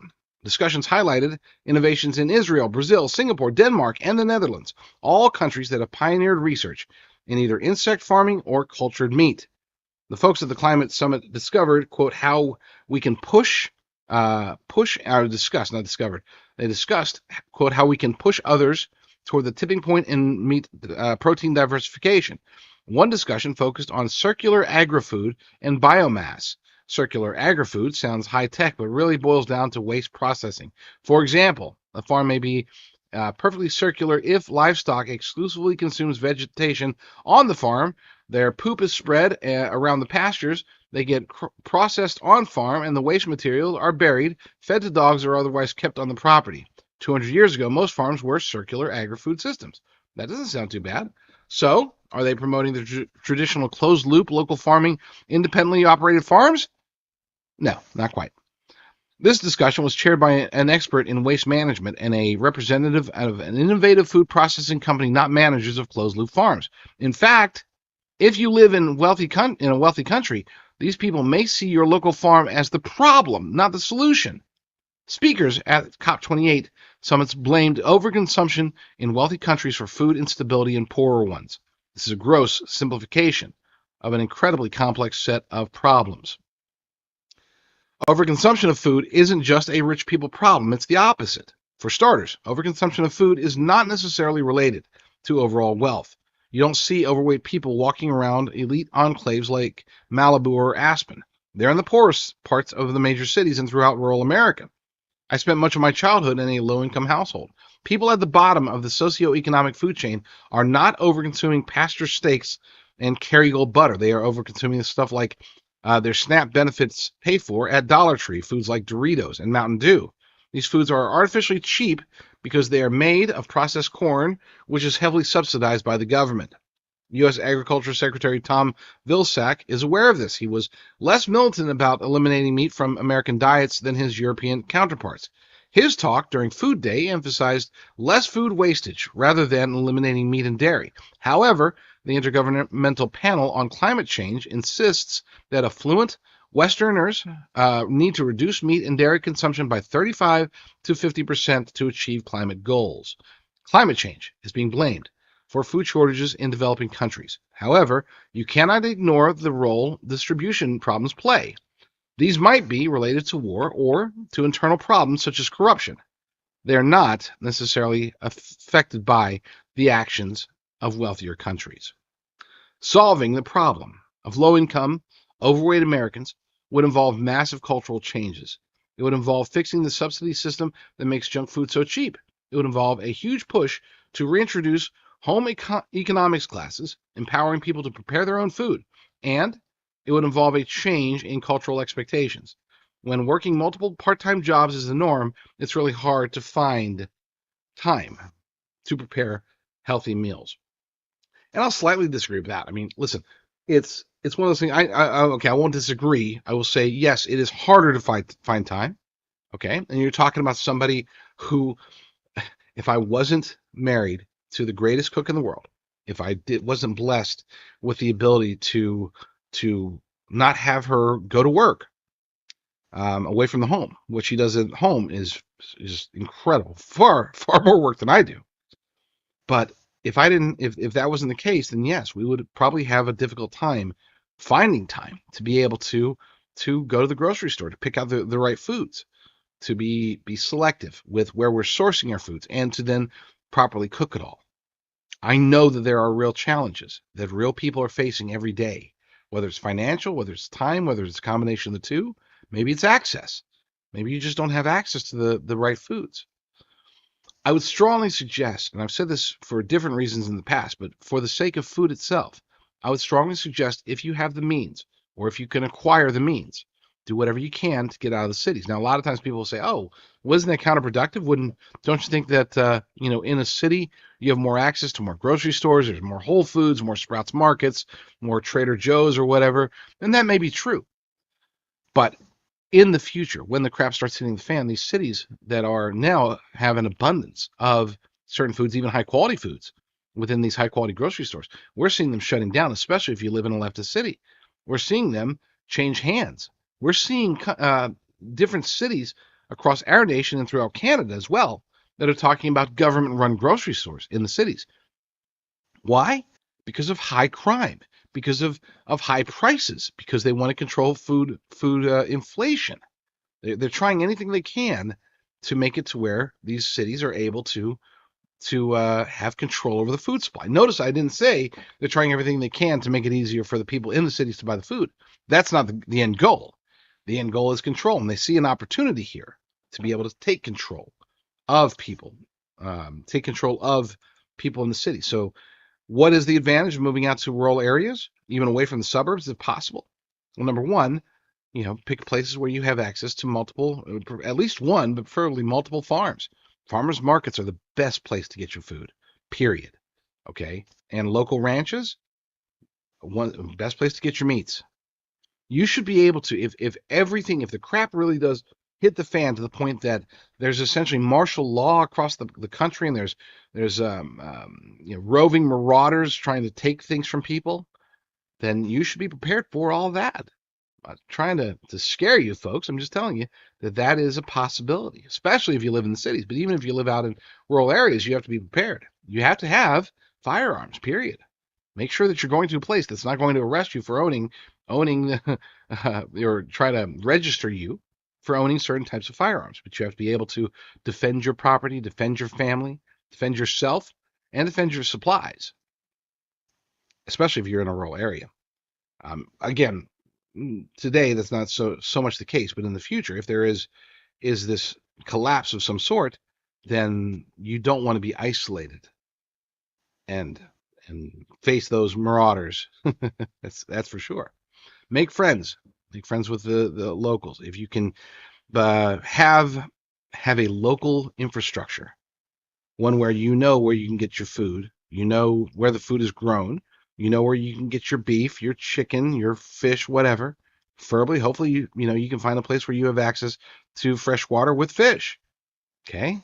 And hopefully you can move to a place where you can grow your own garden, at the very least. If not a full-blown homestead, if not even a little mini farm, or maybe a full-blown farm. Maybe you're rich.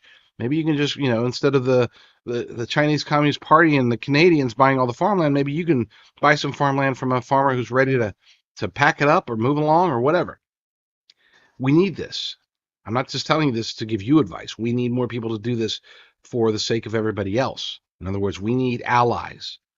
Those who are not prepared, those who are not able to feed their families without government assistance in the future, once the crap hits the fan, they will not be our allies.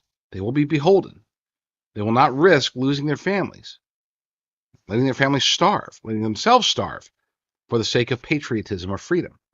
They will line up. I don't care how patriotic they are. They will line right up.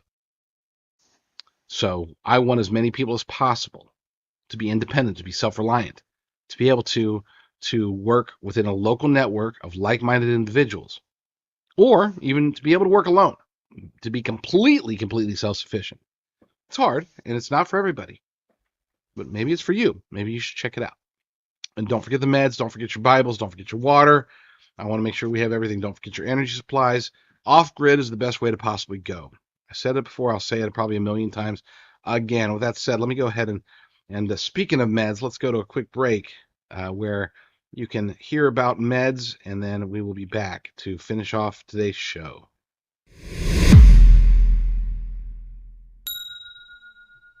Folks, the threats that are happening to us when it comes to our medical freedom, it's not just about COVID-19 vaccines or face masks or lockdowns. There is a true risk to the pharmaceutical supply chain that could put many, if not most of us, in bad situations should that supply chain break down. A company that I work with is they specialize in helping people to secure long-term storage meds, whether it's amoxicillin or diabetes medications or heart medications, various antibiotics. Go to jdrucker.com/meds, jdrucker.com/meds. Use promo code Rucker10 for 10% off and start stocking up. Stock up today. Get what you can as far as the meds that you need, just in case the crap hits the fan and you can't just run down to the pharmacy and pick up your amoxicillin or whatever it is. jdrucker.com/meds. Generally speaking, I like to end my shows with solutions. I'm going to go ahead and throw the solutions out at you. I've touched on them throughout, but I want to go ahead and throw them out to you one more time before I get to this last story by Martin Armstrong. You need to be as self-sufficient as possible, period. If you say I sound like a broken record, I do. I know I do. Get out of the cities. Does that sound like a broken record? You betcha. I do sound like a broken record because I need you to take this seriously. And I need you to get other people to take it seriously as well. Okay, this is one of those things. First rule of prepping, they always tell you, don't tell anybody about your preps. Don't tell your friends. Don't tell your relatives. The idea there is that if you tell anybody, then if and when the crap hits the fan, they're going to come knocking on your door. Or maybe they're not really your friends. They're not really good relatives, and they're going to come with weapons or something and try to take your preps. They always say never tell anybody. I take the opposite approach. Look, and maybe because I'm well armed and I don't have a lot of friends and relatives, but I do want to get as many people as possible to be prepared because we're going to need allies. We need people who are going to be able to, because they're self-sufficient, they're going to be able to fight the good fight when the crap starts hitting the fan. And if we fail, then we need people that are going to be there to help rebuild. That's it. Okay, I'm a big fan of spreading the word and making as many people aware as possible within your circles, outside of your circles. I'm not saying go tell all your neighbors, hey, I'm prepared. If the crap hits the fan, it's party at my house. No, I'm not saying that, but tell the people that you care about and get other people to do it. Don't just tell them because you want them to come knock on your door when things go south. Tell them that you want them. Explain to them. Have them watch my show. Tell them that things are looking bad. And here's the beauty of being prepared. If things don't go bad, praise God, and it's not a waste. Okay, you can always eat food, right? Especially, it's funny. At Whole Cows, we have a lot of people that I didn't expect this. I did not anticipate there would be a lot of people who are actually eating their food because, again, we're not talking about like beef crumbles. We're talking about freeze-dried, long-term storage, ribeye, New York strip, tenderloin, sirloin, the good stuff. And people are actually taking it, opening the bags and using it and then buying some more. I'm not objecting to that at all. For me, I keep every bag. I keep all my long-term storage food separate, and I'm going to use that in the long term. But some people, they're okay with using it today, and that's beneficial to me. But the point is that there is no stopping the United Nations. There's none that we can do. God can do it. I say pray all the time. Okay, God can put an end to all the shenanigans. So pray for that. But as far as what can we do? I mean, are we going to go protest the World Economic Forum? Are we going to pass legislation against Klaus Schwab or George Soros or Barack Obama? The it seems as if, again, without divine intervention, it seems as if the die has been cast. They're heading in this direction, whether we like it or not. So that's why you go back to protect yourself, protect your family. For the sake of the nation, even. You could say, that's selfish. Well, yeah, but you need to be, it's kind of like those on the planes, they always say, in case of an emergency, if the air drops, put your mask on first and then help others. Help the child or whoever next to you. You don't want to go, oh, well, we got to help everybody else, and then you pass out, and then everybody around you dies. No, you got to protect yourself first. Put the mask on. Prepare. Get the insurance, the security of food, water, ammunition, Bibles, meds, energy. Get all that stuff together, and then get other people to do the same thing. That's the best thing that we can do. And I'm not saying that everybody has to become a doomsday prepper, but everybody does have to get prepared in some way. It's not just Mark Zuckerberg who's building a bunker in Hawaii. It needs to be as many of you as possible. So that's why I harp on it. That's why I'm a broken record. Let's get to this final article of the day. This is by Martin Armstrong, and it's a reiteration of the reiteration of the reiteration, but taken from a different angle. Something's going to stick. I've taken the faithful angle. I've taken the conspiratorial angle. Now let's get into, I guess you could say, the logical angle. This is from ArmstrongEconomics.com from the 19th, so earlier in the week. Everywhere you look, there is this scheme to reduce farming, which will reduce population. That was the whole theory of Thomas Malthus that from the 17th, from the 18th and 19th century, that the population would surpass the ability to grow food. That is the agenda. And if you want to see what his actual writings were about it, you can find those at Principles of Population. Might as well call it Principles of Depopulation. Wind generators or solar panels consume 1/3 of the farmland worldwide. This is what has inspired this. This is what has inspired this thinking that we must reduce the population. War is a great tool for that, which is one of the reasons why we're pushing for world war. We've got wars everywhere. Do you realize that we might be engulfed into 4 wars at one time? I mean, that's possible. I know that things seem to be calming down in Venezuela, but they're not calming down, obviously, in Israel, in Gaza. They're not calming down in Ukraine. Things are ramping up. You've got Vladimir Zelensky saying that he's going to reduce their military activity. Basically, he's trying to get more aid to buy off more oligarchs to line his own pockets. But as far as China, it's just a matter of when. They are going to invade Taiwan at some point. Could be tomorrow, could be next year. I don't think it's going to take a decade. It could, I don't have a crystal ball or anything like that, but I do think that it's a foregone conclusion that at some point in the very near future they are going to invade. How involved will we be? That's a question for politicians, but it's also a question for us. We need to make our voices heard on that issue. For those who don't know, I don't want to be involved in any of it. I don't want to send aid to anybody. People say, oh, but you have to support Israel. Look, great. Let's sell them weapons. Let's give them intelligence. Let's block off the United Nations with our UN Security Council veto. We can still help them without having to send them aid. Direct aid. I'm sorry. I mean, again, if they want to buy weapons, awesome. Let them. I hope they do. Nah, I don't hope they do, because then that empowers more empowers the military-industrial complex, which is a whole other can of worms. Anyway, back to the article. They insist that industrial agriculture, which is employed by the majority of the developed world, is creating climate change. The U.S. food system contributes nearly 20% of the nation's carbon dioxide emissions. The Intergovernmental Panel on Climate Change, which we talked about earlier, says that agricultural land use contributes 12% of global greenhouse gas emissions. Then they add the embodied energy required for industrial agriculture, and they claim that this gets worse. The manufacturer The manufacture and use of pesticides and fertilizers, fuel and oil for tractors, equipment, trucking and shipping, electricity for lighting, cooling and heating, and emissions of carbon dioxide, methane, nitrous oxide, and every possible greenhouse gas they can think of increase the impact up to between 25% to 30%, which is the number used by John Kerry. Let's go ahead and play Mr. Kerry.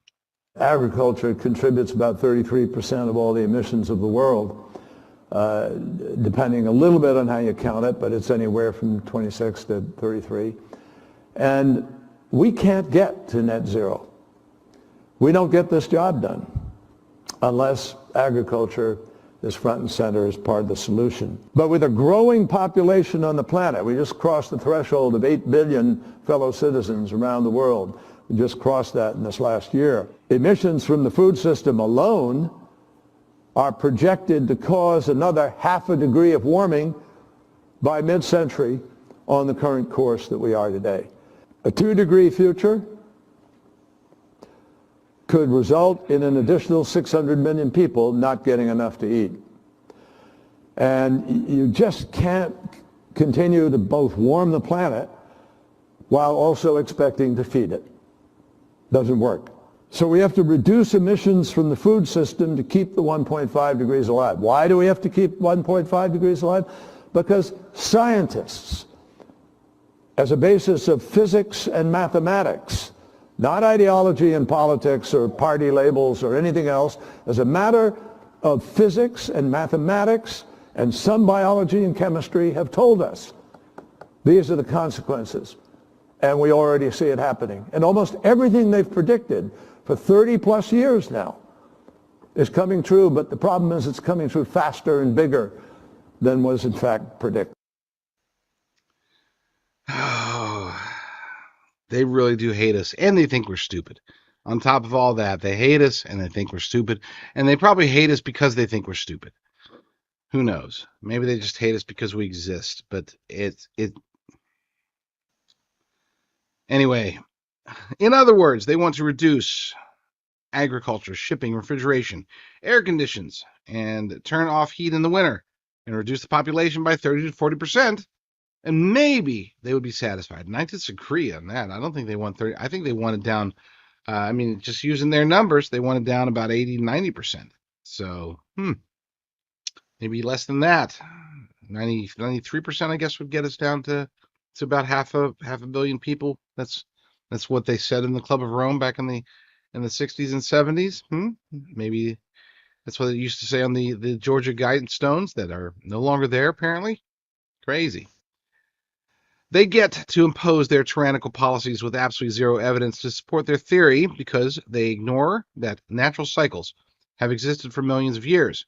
Climate has always changed. The temperatures have not exceeded historical norms. The data from NYC shows that we have not exceeded the highs of 1932 and the days of the Dust Bowl. The mainstream media only repeats what they are told, and never does any mainstream media dare to investigate anything. And that's part of the problem. I wouldn't say that's the entire problem, but that is definitely part of the problem. I am going to get to one more story. I can dwell on that one, but talking about warning signs, this is something, and I'll admit, the only reason I was going to skip this story was because I have not actually read it. So we're going to read it together. This is on my list to read, but it's been on my list to read since December 4th. So I might as well get to it with the time that we have remaining. This is by a site that I haven't read before. It's called shefinds.com. Shefinds.com by Faith Geiger. I hope I pronounced her name right. But the title intrigued me. I think I found this probably over at LouRockwell.com or someplace like that. Maybe, I don't know, wherever I found it. It's been since December 4th, sitting in my browser, waiting for me to get to it, and I still never read it. So we're going to read it together here, at least part of it. 7 foods you may not be able to buy in the grocery store in 2024. Stock up before they're gone. So this ties in with what I've been saying the whole time. As we prepare to step into 2024, it's important to know what changes are to come over the next year, including the changes that might come to the selection of items at grocery stores. In 2023, we faced scarcity of several products, from toilet paper to sriracha. I didn't know we had. I don't buy sriracha. But I didn't know we had a sriracha shortage. That's news to me. Now, there are a few other items that may become harder to find over the next 12 months. Factors like environmental challenges, labor shortages, and more could pose a risk to the availability, quality, and affordability of certain spices, dairy products, eggs, seafood, grains, fresh produce, and meat and poultry.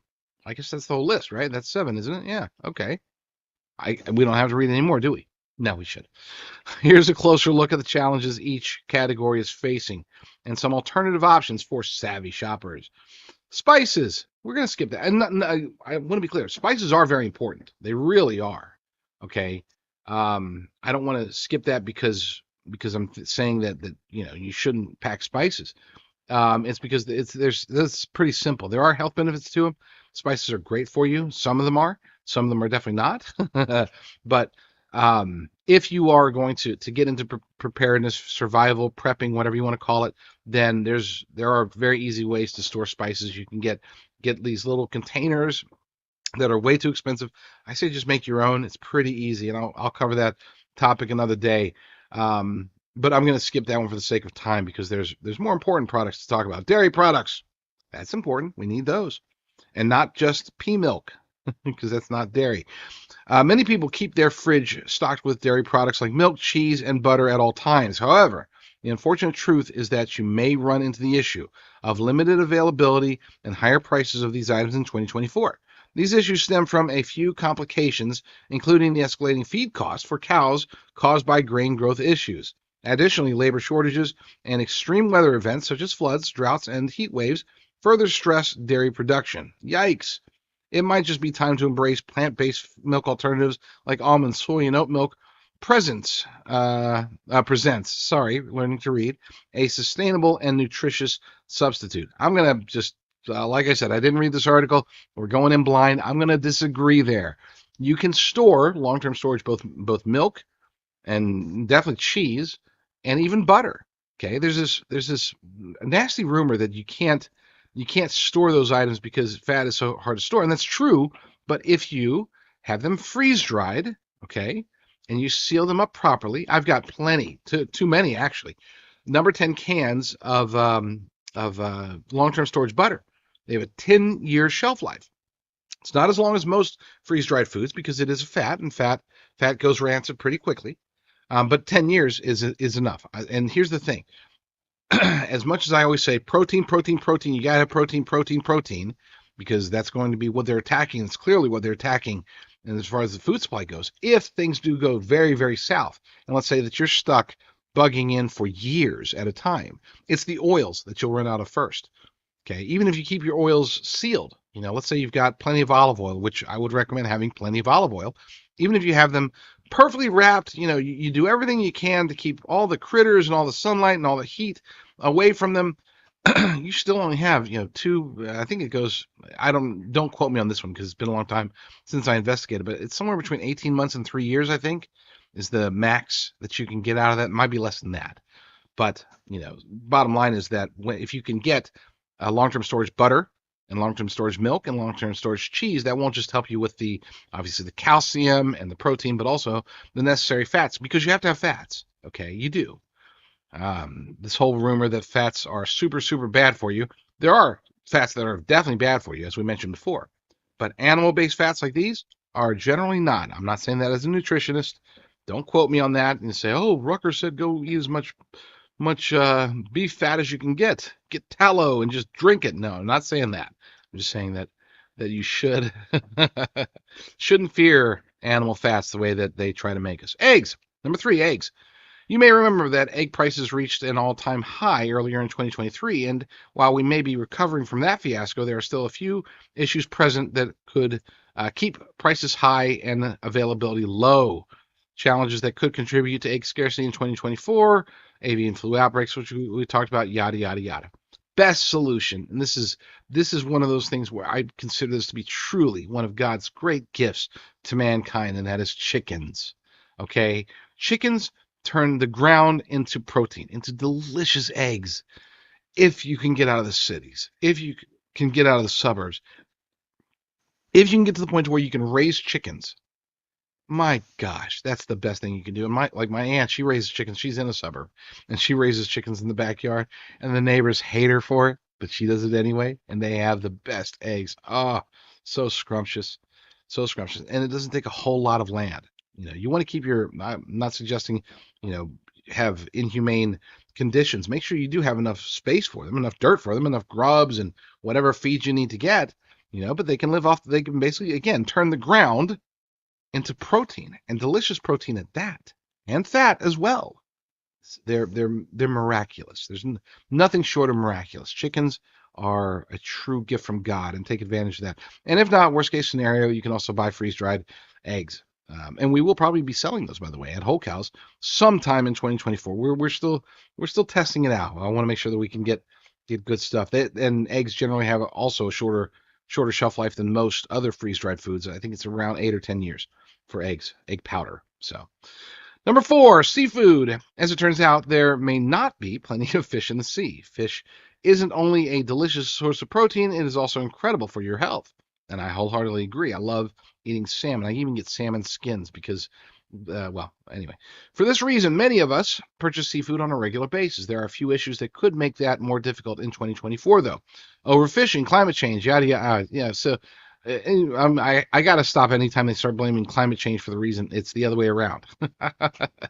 it's it's the other way around, folks. So we'll skip that. But the truth is that we are seeing seafood prices go up. We're also seeing more scarcity. It's getting harder to find the fish. And it's not because there's not enough out there. There is plenty. It's because of other factors, which I don't think we have time to get into today, so we won't. Number 5, not important though. Yeah, and like I said, if you do have the resources to where you can move out to land that has a river or lake, oh, awesome. If you can go fishing, to teach a man to fish, you get the idea. So yeah, that's another wonderful gift again from God. There's a reason why Jesus went to make fishers of men, not just because they could also fish for fish. Number 5, grains are another crucial component of a balanced diet, but as we mentioned above, global climate issues, there is going, and we have seen this. I'm gonna ad lib here and go against this woke plan. Oh, climate change, grains, climate change, cows, climate change. Okay, we'll keep that in mind about shefinds.com. So, like I said, I didn't read this beforehand. When it comes to, we did see some major shortages of rice, to the point that it's like a lot of countries are starting to not export them anymore. India in particular. Okay, we're having challenges here in the United States. I think the rice crop in California was the lowest in history, or at least in recent history. China, of course, has been hoarding rice for a decade now. Okay, they have like 2/3 of the rice in the world stockpiled. Rice is good because it is nutritious, and you can store a whole lot of it for a long period of time. Rice, if you put it with beans, you get a good mix of amino acids, and you could literally survive off rice and beans for an extended period of time. So it would get boring, but that's why you got the spices we mentioned above. Number 6, fresh produce. I don't know what to say about that. I mean, it is true. We are having farming issues on vegetables and fruits and nuts and everything. But that's a matter of, do you grow your own? Preferably, if you can. I don't want to keep harping on that. But if you can grow your own, grow your own. If not, go ahead and start getting more buckets of vegetables, because you definitely need those. Leafy greens in particular. And last but not least, meat and poultry. Most Americans rely on meat and poultry for protein.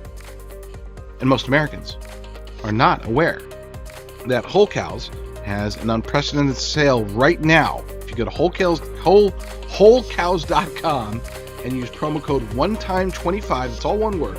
Jeez, I'm spelling everything wrong. ONETIME 25, the number 25. One time 25, all one word.